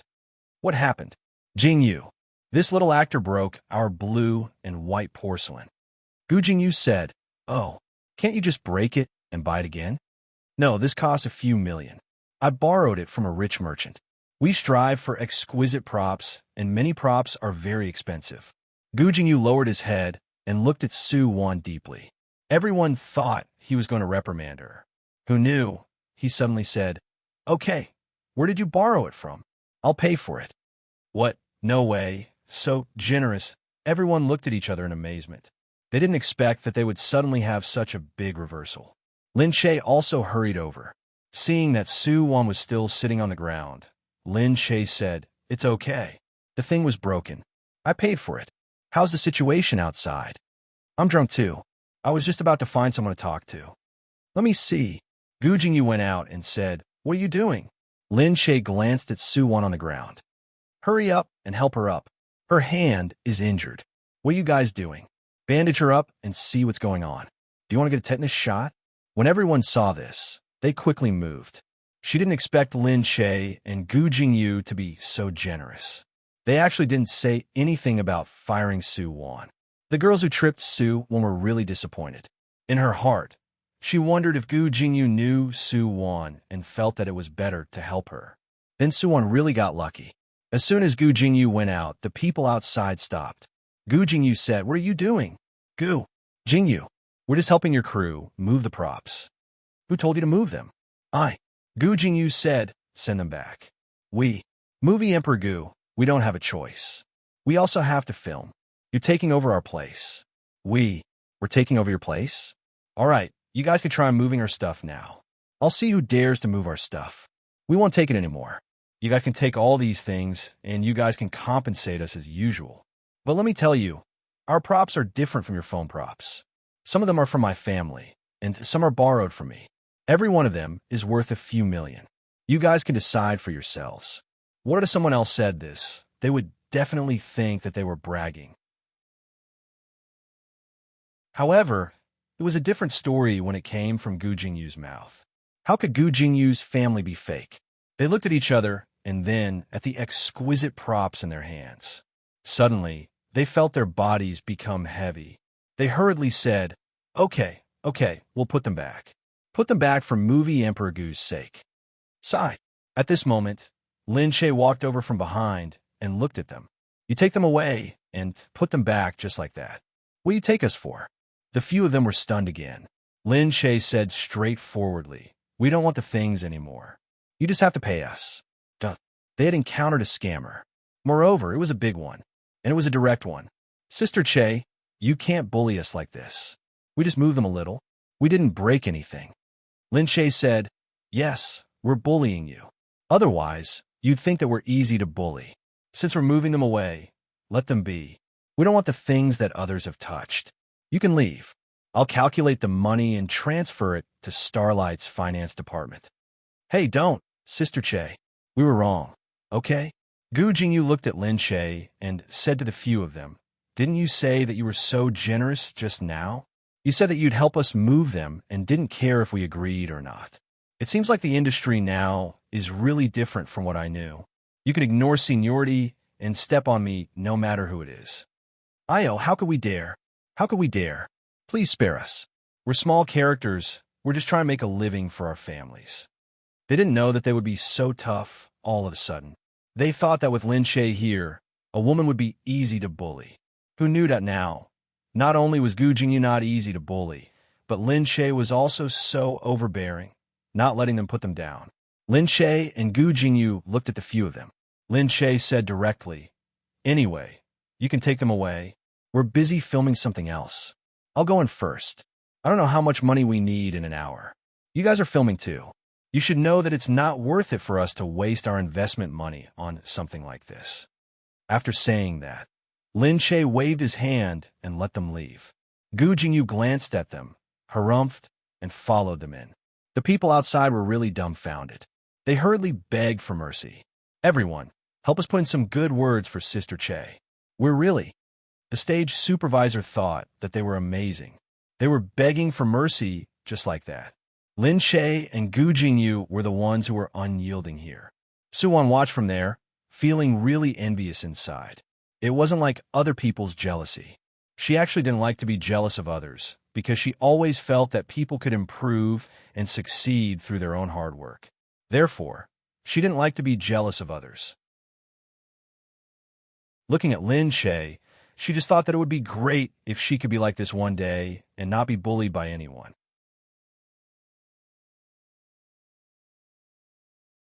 Chapter 12:21. It wasn't that they didn't really want those props. Lin Shae just wanted them to know that it was easier to invite Buddha than to send him away. Since they took it, it wasn't so easy to put it back. As expected, the other party waited outside and begged for mercy for a long time. Finally, after half a day, they were told that they could leave after putting the things down. They hurriedly ran away dejectedly. When they returned to the set, they were immediately scolded by Xing Hui. They lost another person to Xing Hui for no reason at all. The smell of gunpowder between the two families had been very intense these days. Now it was all good. All of a sudden, it was suppressed by the other party. We didn't think the little girl like Lin Shay would be so strong-willed. That's right. He's not afraid that we'll really take those props away. They went back and ridiculed. Someone said, "Isn't it because Gu Jingyu is there? You guys too? Choosing to find trouble when Gu Jingyu is there. Who dares to offend Gu Jingyu?" In short, they were given the cold shoulder this time. They didn't dare to clash with Lin Shay's crew for a long time after they went back. Suwon looked at Gu Jingyu from the outside. She thought about it and felt melancholy. Gu Jingyu's assistant was watching. Seeing Suwon come, he wanted to chase her away. "Don't walk around here. Jingyu is inside. I don't see him." Everyone in the crew should know that Gu Jingyu didn't like to talk to people. When he didn't take the initiative, it was useless for anyone to come and talk to him. Suwon said, "Oh, okay." She was just about to turn around when Gu Jingyu came. "Let her in." The assistant pointed at Suwon. Let her? Yes." The assistant looked at Suwon even more deeply. What was special about this woman? Gu Jingyu looked at Suwon. "What's the matter?" Suwon said, "This dress." She handed the dress over and said, "I accidentally wore it last time." Gu Jingyu glanced at it and reached out to take it, but he directly threw it into the trash can at the side. Suwon froze and quickly squatted down to pick it up. "What are you doing? How could such an expensive thing be thrown away so casually?" However, before she could stand up, Gu Jingyu had already grabbed her wrist. His face was toward hers, and he moved closer and closer. Outside, the assistant was scared. Seeing Gu Jingyu so close to Suwon and seeing that he was about to kiss her, she quickly pulled down the curtain in fright. She looked at the people outside and didn't allow anyone to get close. Inside, Suwon couldn't help but blush. She looked at Gu Jingyu's abyss-like eyes. So black, so big. It made people feel like they were going to be trapped inside. She took a deep breath and felt that she was short of oxygen. Gu Jingyu said, "How are you going to pay me back for today's money?" "What?" Suwon said, "Money? You broke the prop. Don't you need to pay for it?" "It was a need." "Suwon?" She choked. She knew there was a large sum of money, and she definitely couldn't pay it back. Now Gu Jingyu was paying for her, but she couldn't let Gu Jingyu pay without paying it back. She looked at Gu Jingyu and said, "Well, why don't I work for you and pay you back slowly?" "Sorry, I don't have much patience for thousands of dollars a month," he said. "Then you. I don't want money, but you have to stay with me for 100 days. Suwon said, "You did it on purpose." Gu Jingyu was also very calm. "Just pretend that I did it on purpose. But now you owe me money, so I have no choice. Otherwise," he directly got closer to her. "Otherwise, I will announce to the public that you begged me to save you. When that time comes, guess if you will die miserably." Suwon's face was deathly pale. Gu Jingyu said, 100 days. "Do as you see fit. If you agree, I will let you move over tonight. Otherwise, I will announce it to the public now." Gu Jingyu said and was about to walk out. "Sigh." Suwon hurriedly pulled him. "Don't go. So, do you agree?" Gu Jingyu turned around and asked. Suwon just looked at him. She wanted to say no. Could she? "But I have someone else I like in my heart. Don't you care?" Gu Jingyu heard this and snorted in his heart. "Like someone else?" Very good, he said. 100 days later, you can find the person you like, but right now, you are only mine. Then can you promise that after 100 days, you won't care about me anymore?" Gu Jingyu nodded. "Do you think I will still care about you after 100 days? Suwon knew that she was thinking too much. She nodded. "Okay, I agree." Gu Jingyu also had someone he liked, but rich people were probably all like this. She was a little disgusted, but how could she dare to let others know about her relationship with Gu Jingyu? If they knew, she was afraid that she would not be able to survive in this circle for the rest of her life. She hadn't even graduated from Drama Academy yet. How could she be willing to give up and walk another path? Gu Jingyu's expression finally softened. He looked at her and said, I'll pick you up at the dormitory tonight. Ah, no need. Tell me the address, and I'll go over. I said I'll pick you up, so I'll pick you up. Just wait. Duh. Suwon knew that she was in no position to say anything, so she could only keep her mouth shut. KG's entire team was busy. The game ended, and the open beta officially started. They only breathed a sigh of relief before immediately starting the next round of work. Everyone went to a gathering at night. They found a good restaurant outside and ate and drank to their heart's content.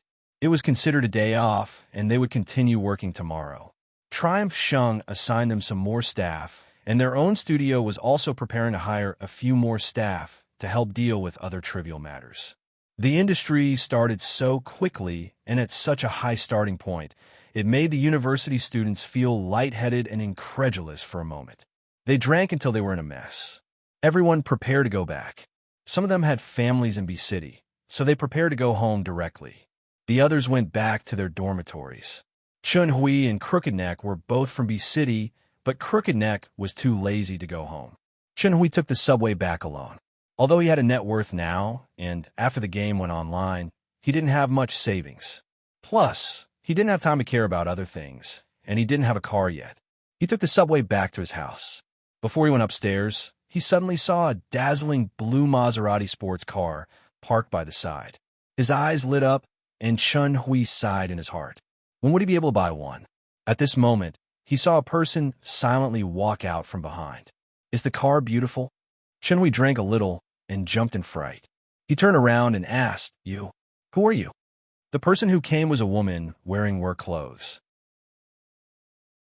If you like it, you can have the car. Chapter 12:22. What? Chun Hui was stunned for a moment. She grinned and said, I know that you guys are making a game. I also know that you've earned some money from a game, but you have to know that the game belongs to KG and it has nothing to do with you. You've only helped out a little. You don't get as much dividends as KG, and your status is not as high as KG's. Even some of your reputation has been taken away by Crooked Neck. He's the same as you. He hasn't done anything. It's only because he's good with words and has a good relationship with KG that he has more than you in everything. Chun Hui's heart tightened. You don't have to come here and sow discord. I won't fall for your trick. Well, I also know that it's all empty talk. However, we never do empty talk. I can tell you that we are under the banner of the Gu family. You can go and ask how big the Gu family is. What can compare to the Gu family? Our boss is a member of the Gu family. This is our biggest guarantee. I'll give all of this to you now. This is just the beginning. In the future, the more we get, the more you'll get. Not only this car, but also this. She handed him a set of keys. The house is in Ansha district. It's the one in front. You can see it. It's a high-end district. Chun Hui's eyes widened. That district, it was a newly built high-end district. It was much better than these districts. In a place like B-City, where every inch of land was worth its weight in gold. Such a large district with such a beautiful landscape, and such a good school district was destined to be worth a lot. Chun Hui looked at the place he was living in. He had been living in B-City for a long time. This was a crooked old building. It had been saying that it would be demolished, but it had been delayed for a few years, and no one had come to demolish it. Even now, there was no market for it. It was depressing. He was rich now, but he was still living in such a rundown place. It was even more unfair. And the district in front of him, 80,000 yuan per square meter. With his current money, it would take him a few years to be able to afford it. A few years? How far would that be? This thing, in his eyes, was really too tempting. But KG and the rest, he looked at the person in front of him, and his heart was filled with endless melancholy. The woman in front of him said, We're not asking you to sell the game to us. You don't have the ability to do so. We just want you to cooperate with us when necessary. It won't be difficult, and it'll definitely be easy. If you've thought it through, take this. The key, just like that, was placed in his palm. He lowered his head and looked at it. Suddenly, his heart seemed to fill up. Lin Shay, on the other hand, was playing with his child at home while watching the game. The interface was open, but she didn't go to play it. Gu Jingze was reading a book beside her. The two of them didn't interfere with each other, but they were so harmonious. It wasn't until Lin Che saw Gu Jingyu come online for a while and then go down that he remembered what had happened today. There's something wrong with Gu Jingyu today. Gu Jingze looked up. What's wrong? It feels like he's in love. As expected, Gu Jingze was interested. Really, it's true, Gu Jingyu. He's been a little absent-minded lately, and it's a little strange. I suspect that this is a sign of love. Gu Jingze said, the sago tree can even bloom. Hey, he's your younger brother after all. Gu Jingze got up and walked over. This little woman, was she speaking up for another man? He leaned over and pulled Lin Che to his side. Lin Che let out a yelp and fell into his arms. She looked at the child and said, Don't play around. Sure Yuan is watching. Gu Jingze said, She's still young. She won't understand. No, that's not okay either.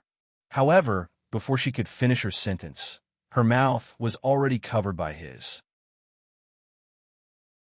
From a light kiss at the beginning, it deepened bit by bit. Lin Che was still resisting at first, but slowly, she didn't feel like resisting anymore. Seriously, no matter how long it had been, it was still easy for her to sink into his kiss. Gu Jingze slowly pushed her onto the sofa. The child sat on the carpet and played. Indeed, she didn't even look at what her parents were doing. However, Lin Che was a little nervous. She kept looking in Shi Yuan's direction and pushed Gu Jingze. Gu Jingze, what are you doing? No, be serious. He lowered his head to look at her and kissed her lips again. She let out a whimper and felt his whole body pressing down on her with a masculine aura. In an instant, it filled all her thoughts. At this moment, Gu Jingze was always unimaginably domineering. Any rejection would be swallowed up by him. Her hand pushed out, but it was very slow and had no effect at all. It was soft, as if it was cotton. Boo-hoo.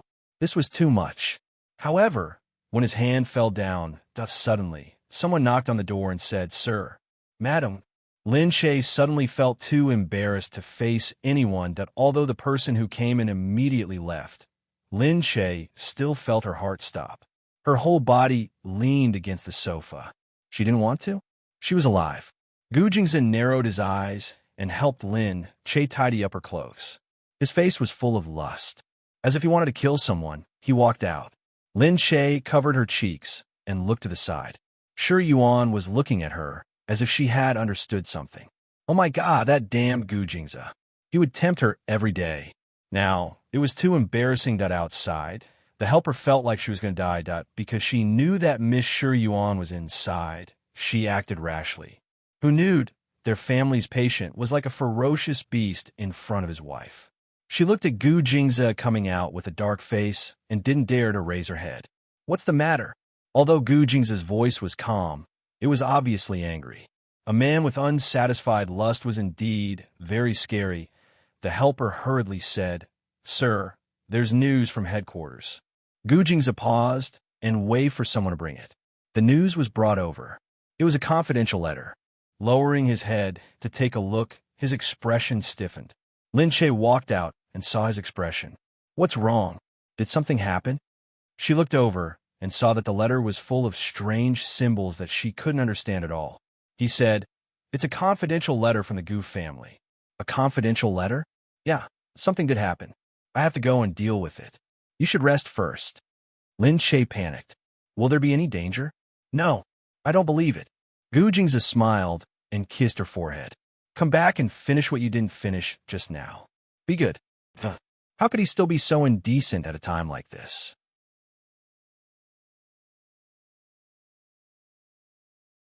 Chapter 1223.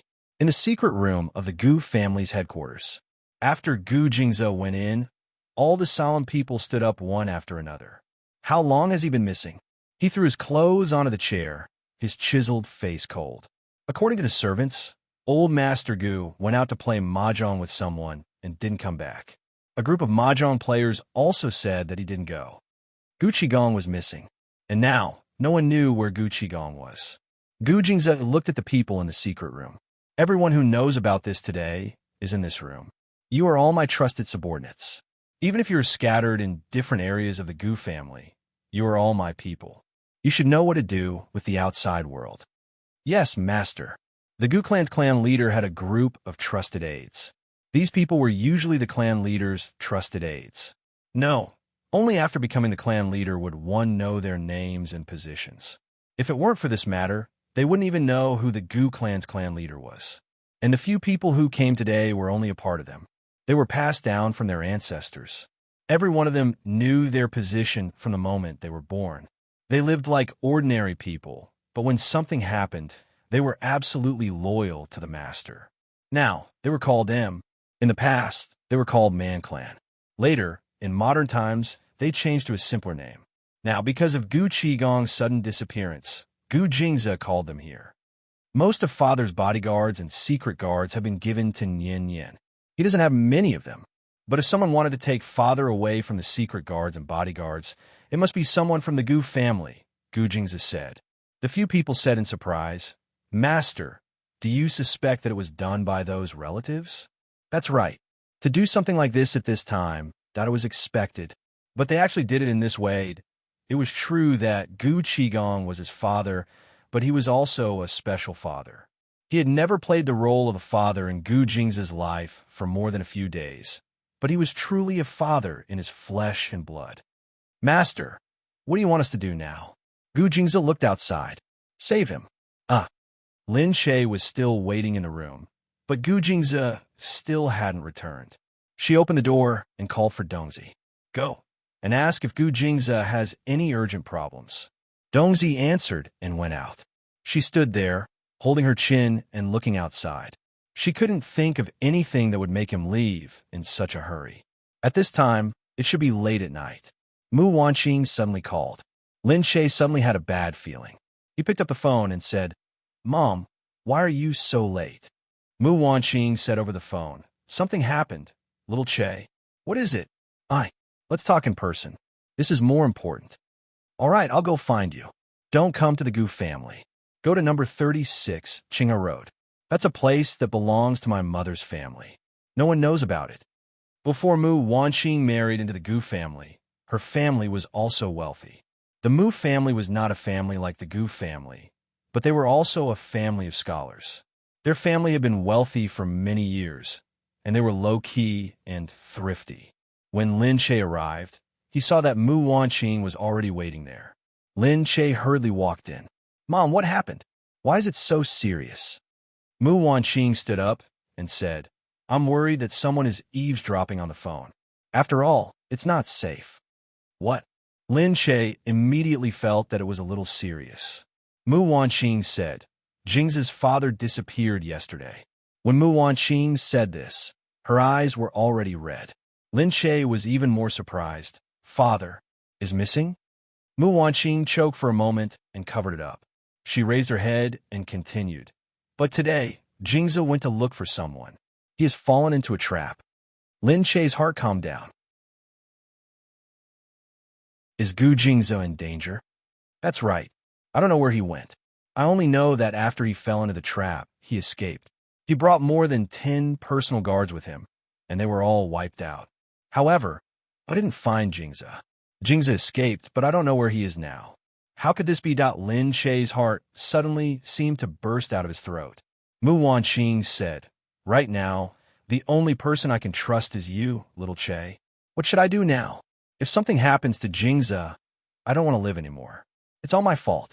I made Jingzi risk his life to save Qigong, but in the end, I didn't manage to save him. Mu Wanqing seemed to have broken down. She sat there with a dejected look on her face. She couldn't even speak clearly. Lin Che's mind was in a mess. However, looking at Mu Wanqing, she lowered her head and held Mu Wanqing's hand. Mom, it's useless to think about this now. That's our father. If it wasn't for you, he would have gone to save him, because he is Gu Jingzi. Gu Jingzi was such a good father, a good son, and a good husband. Lin Che thought for a moment. Does the Gu family already know about Gu Jingzi's disappearance? That's right. The clan is in a mess. Then, does anyone know who did it? I don't know, Lin Che said. To be able to be familiar with the Gu family's movements and to be able to make Gu Jingzi fall into a trap, I suspect that it was done by the Gu family's clan. Mu Wanqing raised her head. Then what should we do now? Mom, we have to go back to the Gu family. Although Gu Jingza has disappeared, you are still the Gu family's madam. I'll go back with you. Mu Wanqing looked at Lin Che. Yes, she was still the Gu family's madam. She couldn't lose her backbone. Lin Che went out and said, Dongzi, inform all the bodyguards to gather. We'll go back first and then go to the Gu family. At this time, even if she was forced to do something beyond her ability, she had to stand up. Back at the Gu family, Lin Che looked at the people who had been gathered at the door. I know that you are all Gu Jingza's bodyguards. Now, Gu Jingza is in danger, and we don't know if he is dead or alive. However, he is not dead yet. He is still looking for his way back. You have to wait for him to come back with me and help him protect his territory before he comes back. Everyone looked at Lin Che. There was a hint of awe on their solemn faces. If it were anyone else, they wouldn't have believed it. However, they knew what Lin Che meant to their master. Lin Che was no ordinary person. He was Gu Jingza's most trusted and loved person. Therefore, in the past so many years, they had actually treated Lin Che as a newcomer and loved him very much. Lin Che had always been a good person. Slowly, many people were subtly attracted to him, attracted by his personality and charm. Moreover, it was at this moment. Everyone said in unison, "We will follow your orders." Lin Che's expression turned cold. He looked at the crowd and said, "All right, now listen to my orders." Chapter 12:24. The Gu family. The clan members were still waiting in the central room. For a moment, it was noisy. Gu Xinda was gone, Gu Jingza was gone, and even Mu Wanqing was not there. Everyone was talking about their own things. It was like a market. These local tycoons were used to such things, but at this moment, they were like uncles and aunties, gossiping about what they knew. I heard that he's dead. How could he be dead? His body hasn't been found. It said that he went to a secret factory outside and was controlled by chemical weapons. Otherwise, how could those bodyguards die so quickly? But Gu Jingza is smart. He immediately realized that something was wrong and escaped. Then he's fine. Maybe there's a problem. But now that he's missing, who knows what the problem is? Then who's in charge of the Gu family now? There's no one to take care of things here. At this moment, Xue Mingqi had already lost her patience. Seeing that no one in front of her was going to speak, the room was in a mess. The servants on the side began to talk uncontrollably. Xue Mingqi said in a low voice, "The patriarch is not here, and the madam is not here either. What should we do?" "That's right. Didn't the president come? Even if he comes, he is not the patriarch. He can't manage so many things. Moreover, if he participates, it will have a greater impact on him. If people know, I'm afraid it will affect his position on the president's side. He must think more about it." Xue Mingqi hesitated for a moment. Then, as if there was no other way, she sighed and suddenly stood up. Everyone was sitting there talking. Suddenly, they saw someone stand up and walk towards the carved chair that the patriarch used to sit on. Everyone turned to look at the source of the sound. Xue Mingqi stood there, facing the people below. When everyone saw that it was her, they gradually stopped talking, as if they were aware of it. Xue Mingqi cleared her throat, then said, "The Gu clan has never been in such chaos for many years. Right now, perhaps the heavens are testing our Gu clan to see if we can unite as one and overcome this crisis together. Perhaps you have never experienced such a thing before, but our Xue clan has been in chaos for many years. I know that if we can unite as one at a time like this, our relationship will be even better in the future. Because of this experience, we will be closer to each other. So, I hope that everyone can face this together and not suspect each other." Everyone looked at each other with a look of agreement on their faces. Xue Mingqi said, "Now that the patriarch and madam are not here, we still can't panic. We should find a way to save ourselves, I think," she said slowly. She stood there, looking at all the clan members looking at her, thinking about how she stood in the position where the patriarch and matriarch used to stand. That feeling of being able to command others really made one's heart swell. The feeling of everyone following her lead was simply too good. He was like an emperor standing above everyone else. This feeling was just too great. But at this moment, all of a sudden, there was a commotion outside. All of a sudden, everyone saw a row of security guards standing outside the courtyard. Someone looked at the uniformed security guards and exclaimed, "Those are not Gu Jing's security guards." "What? Is he back?" "Really?" Everyone immediately looked over, leaving Shui Mengqi, who had yet to finish her words, behind. Shui Mengqi was stunned. She glared at the security guards angrily. She saw that there were indeed a lot of people surrounding the Gu clan's old mansion. They were orderly, gradually filling up the positions of the guards. Just as everyone was feeling puzzled, Lin Che walked out from the back. She glanced at the crowd and ignored their disappointed, unconvinced, or resentful gazes. She stepped into the hall and stood at the very front. The bodyguards behind her also stood behind her, following her from a distance. Lin Che glanced at the people below and said to them, "Don't worry. Even if Gu Jingze is not here now, we will not fall. The things he left behind are still here, and the rules he set are still there. You can continue with what you were doing before. I have already arranged for someone to take over from the headquarters, so you don't have to worry. Just carry on with your daily life. There's no need to gather here. Worry will only cause us to make more mistakes. Now, you can go back on your own. If there is anything you want to know, you can ask me at the headquarters." Lin Che came in and gave the order without hesitation. As soon as he finished speaking, everyone's discussion became even louder. Why is she here? That's right. What does she mean by this? Is she going to take charge now? Why should she be here? She shouldn't be the one to take over if something happened to Jingze. That's right. Her surname is not Gu. She is an outsider. How dare she control us? Shui Mengqi hadn't enjoyed much when she saw Lin Che coming in like a bolt of lightning. She was so angry that she choked. Lin Che could understand everyone's doubts. After they discussed for a while, she smiled slowly and said, "You can tell me directly if there is anything you want to say." Hearing her words, someone asked directly, "What right do you have to take over the headquarters?" Lin Che said, "Gu Jingze is my husband. He is missing. What's wrong with me taking over? Do you know what's in the headquarters? You can take over." Lin Che said, "The headquarters has everything Gu Jingze left behind, including his trusted aides and subordinates. I believe that the Gu family has gathered all the capable people and has never kept any useless people. Even if Gu Jingze is not here, they will be able to support the Gu family." "Ha, what a joke. So you're saying that you will not do anything and just watch?" "That's right.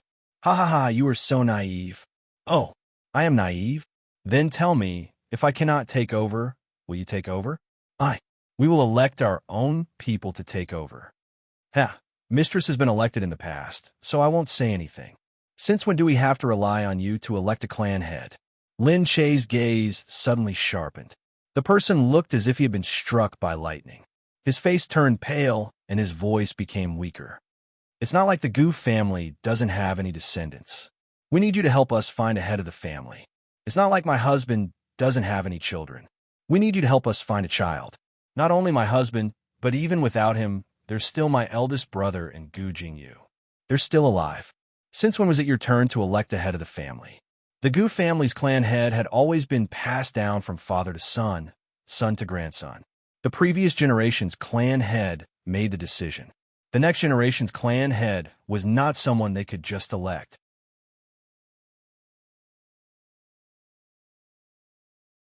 Chapter 1225.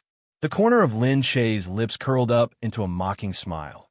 Even though Nian Yin is still young, he's still Gu Jing's biological son. Even if Gu Jingze never returns, Nian Yin will naturally take over as the patriarch. What are you guys trying to do? Bullying Nian Yin because he's young and I'm a woman? Everyone was speechless. Lin Che didn't plan on giving them a chance to speak. "Now, I will temporarily take over Gu Jing's bodyguards. I will also temporarily take over the patriarch's bodyguards. Everything will be handled by the headquarters. There is no need to change anything. If there is anything, hand it over to Qin Hao and then pass it to me. If you have any objections, you can come to the headquarters to discuss it with me." "Sai, she's in charge now. What's going on? Why is it her?" Everyone wanted to say something, but when they looked outside and saw that Gu Jing's bodyguards were looking forward solemnly, It seemed like everything was under Lin Che's control. Qin Hao, who used to be Gu Jing's right-hand man, was also beside him. The rest of the people seemed to trust Lin Che. Gu Jing's men were now hugging Lin Che's side and obeying his orders. They couldn't resist, even if they wanted to. The group could only slowly disperse. Is the Gu family going to have the surname Lin now? That's enough. Gu Jing's men are usually very shrewd. Why are they all on Lin Che's side now? I can't tell. She usually acts like she doesn't know anything, but she's really good at winning people over. Isn't that right? They all listen to her now. She has a son and a daughter down there. What else can we do? Xueminqi was still standing there, feeling empty. But it had already been completely forgotten and completely ignored by others. How could she have imagined that Lin Che, who had just arrived, didn't even say any words of encouragement? Instead, he directly gave the order and settled the matter. He didn't even give her a chance to refute. Xueminqi felt like she was going crazy as she stood there and watched everyone leave. This Lin Che, did he purposely come to oppose her? However, she didn't expect this woman, who was usually like a vase, to be so tough today. At this moment, Lin Che slowly turned his head and looked at Xueminqi. Pretending that he had just seen her, Lin Che said, "Hey, why is Miss Xue still here?" Why are you still here?" Xueminqi looked at Lin Che with a mocking expression. She said, "It's nothing. I'll leave now. However, you just taken over. If there's anything you don't understand, you can ask me." "Oh, is that so? That's not necessary. I think Assistant Qin will understand what I don't understand, and if Assistant Qin doesn't understand, other people will understand. Besides, although Miss Xue is very capable, she has never been to the headquarters, so there are probably a lot of problems that she doesn't know. Don't worry about me. There are a lot of people here, and I believe that they have been in the headquarters for so many years. They should be able to teach me a lot of things." Xueminqi's face turned pale. Yes, she had never been to the headquarters. Looking around, she was surrounded by Gu Jing's capable people. With them around, it was indeed not easy to make a mistake. Xueminqi's heart was once again unbalanced. What's so great about it? Isn't it just because Gu Jing's built a good foundation for you, however? The helpless thing was that these people actually had to listen to the commands of an actress who knew nothing. Xueminqi left with a cold expression. Lin Che glanced over, then turned back to Qin Hao. "Is the headquarters ready?" Qin Hao said, "Don't worry, madam. Everything is ready." Lin Che took a deep breath. Have you arranged for people to search for Gu Jing's whereabouts?" "Yes, they are searching at all times." "Very good. Let me know if there's any news. Now, let's go to the headquarters." Gu Jing's slowly opened his eyes. What entered his eyes was a pink color. When he raised his head, he saw Lan in front of him. In an instant, he sat up and cautiously leaned back. He looked at Lan, then looked at himself. There seemed to be nothing wrong. It seemed like Lan hadn't touched him. "Missin, why am I here?" Lan looked at Gu Jing's. "We found you injured at the bottom of the cliff, so we brought you back." "You're injured, lie down." Lan looked at Gu Jing's beautiful eyes. When she saw the unconscious man just now, he was so exquisite, like a beautiful work of art. She wanted to reach out and touch him, but she didn't know if it was because he was too vigilant or if it was a coincidence. But the moment she reached out, his eyes opened. It was a coincidence. When she found out that something had happened to Gu Jing's, she thought to herself, how could such a good man get into trouble? She sent people to search for him, but unexpectedly, they found him in a bush. Because the dog she had brought with her had smelled the blood, it had found the injured Gu Jing's in no time. Therefore, she hurriedly brought him back and brought him to her residence without everyone knowing. Gu Jing's looked down at himself. The wound on his abdomen had probably been cleaned. He had lost a lot of blood and felt a little uncomfortable. He looked at her and said, "Thank you for your help." Missin, he was about to get off the bed when Lan hurriedly said, "No, you've lost a lot of blood and need a rest. Don't move. I can get it for you if you need anything." "No, it's just that there are a lot of things to do at home. I have to hurry back." And Lan's expression turned cold, looking a little aggrieved. "You're going back already?" Gu Jingze looked at her. "What else can I do?" And Lan narrowed her eyes and bit her lip. "I definitely won't let you go. Gu Jingzi said, I have a wife and a child at home. I'm worried about them. I don't care. Since you're here, you have to rest well. This is my place. I saved you, so you owe me a life. You have to leave, but you have to see if the people here will let you go. Gu Jingzi looked up. There were people outside, and the surveillance was tight. Gu Jingzi said, So, Missin, are you determined to keep me here? I'm not trying to do anything else. I just hope that you can rest well. Look at you. You can't even walk a few steps now, can you? He moved. Indeed, his footsteps were very heavy. It seemed like it was the result of injecting some kind of medicine. He glanced at her. She had given him a special drug, which was why he had such an outcome. This was because he had used a lot of medicine and he had developed a resistance to most of them. Now that the medicine was so effective, it couldn't be any ordinary medicine.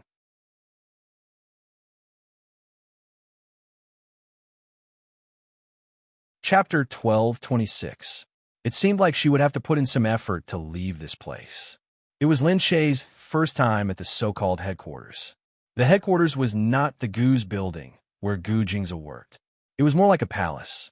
After entering, he found that the settings inside were very special. There were a lot of security measures, and they all looked very high-end. Qin Hao followed Lin Shei from the side and carefully explained to her, This place has a history of more than 100 years, so the architectural characteristics are somewhat Gothic in the past. Back then, this was the place where foreigners lived. It was also at that time that we built our headquarters here. However, the interior has been completely renovated. From the outside, this area looked like an ordinary coffee shop, but it was too big. Lin Shei might have passed by this place in the past and seen people taking wedding photos here with the building as the background. She thought that this must be a special building that was used as a hotel in the past, but was now useless after being protected. She didn't expect it to be the headquarters of the Gus. Madam, look, the glass here is bulletproof. It can withstand a large degree of attack. Some artillery fire can't even penetrate it. The upper floor is the normal operation area of the headquarters. Below, there is a secret room for the master of the family. Now that President Gu is not here, you can use it. Lin Shei looked at Qin Hao and said, Assistant Qin, thank you for trusting me and telling me all this. Qin Hao said, Madam, President Gu has absolute trust in you, so we have absolute trust in you too. President Gu has instructed us to hand over everything to you if anything happens at home. Lin Shei looked at him and said, You mean Gu Jingzi has instructed us in the past? Qin Hao nodded. To others, I don't know. But to me, he told me directly that he could give you all these. President Gu has no secrets from you, so I won't keep any secrets from you either. Lin Shei's heart skipped a beat. Qin Hao said, Also, look at the people who follow President Gu. They all trust you. You can rest assured that you have the ability to gain their trust, and you'll be able to bear their trust. You won't let President Gu down. Lin Shei was a little nervous, but it wasn't the time for her to be nervous. She nodded and said to Qin Hao, I will try my best. She said, You still can't find Gu Jingzi? Qin Hao said, With President Gu's intelligence, even if he wanted to hide it, he would hide it very well. We might not be able to find him easily. However, there is no bad news at the moment, which means that President Gu is really hiding. I think you can rest assured. Was it really possible? How could Lin Shei really be at ease? However, after hearing his words, her heart did feel a little comforted. She took a deep breath and felt that she still had a lot of things to do. At this time, she really couldn't just be sad.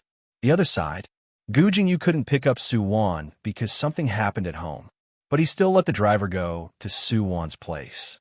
Su Wan was still in the dormitory when she received a call. The driver said respectfully, Miss Su, Mr. Gu asked me to pick you up. Su Wan said, Pick me up? Now where are you? He's already downstairs. Su Wan saw that she hadn't tidied up yet, so she could only hurry and tidy up. Her roommates came back and saw her packing her luggage. No way, you're moving out? Yes, I might not be able to stay here in the near future. That car downstairs isn't here to pick you up, is it? Which is it?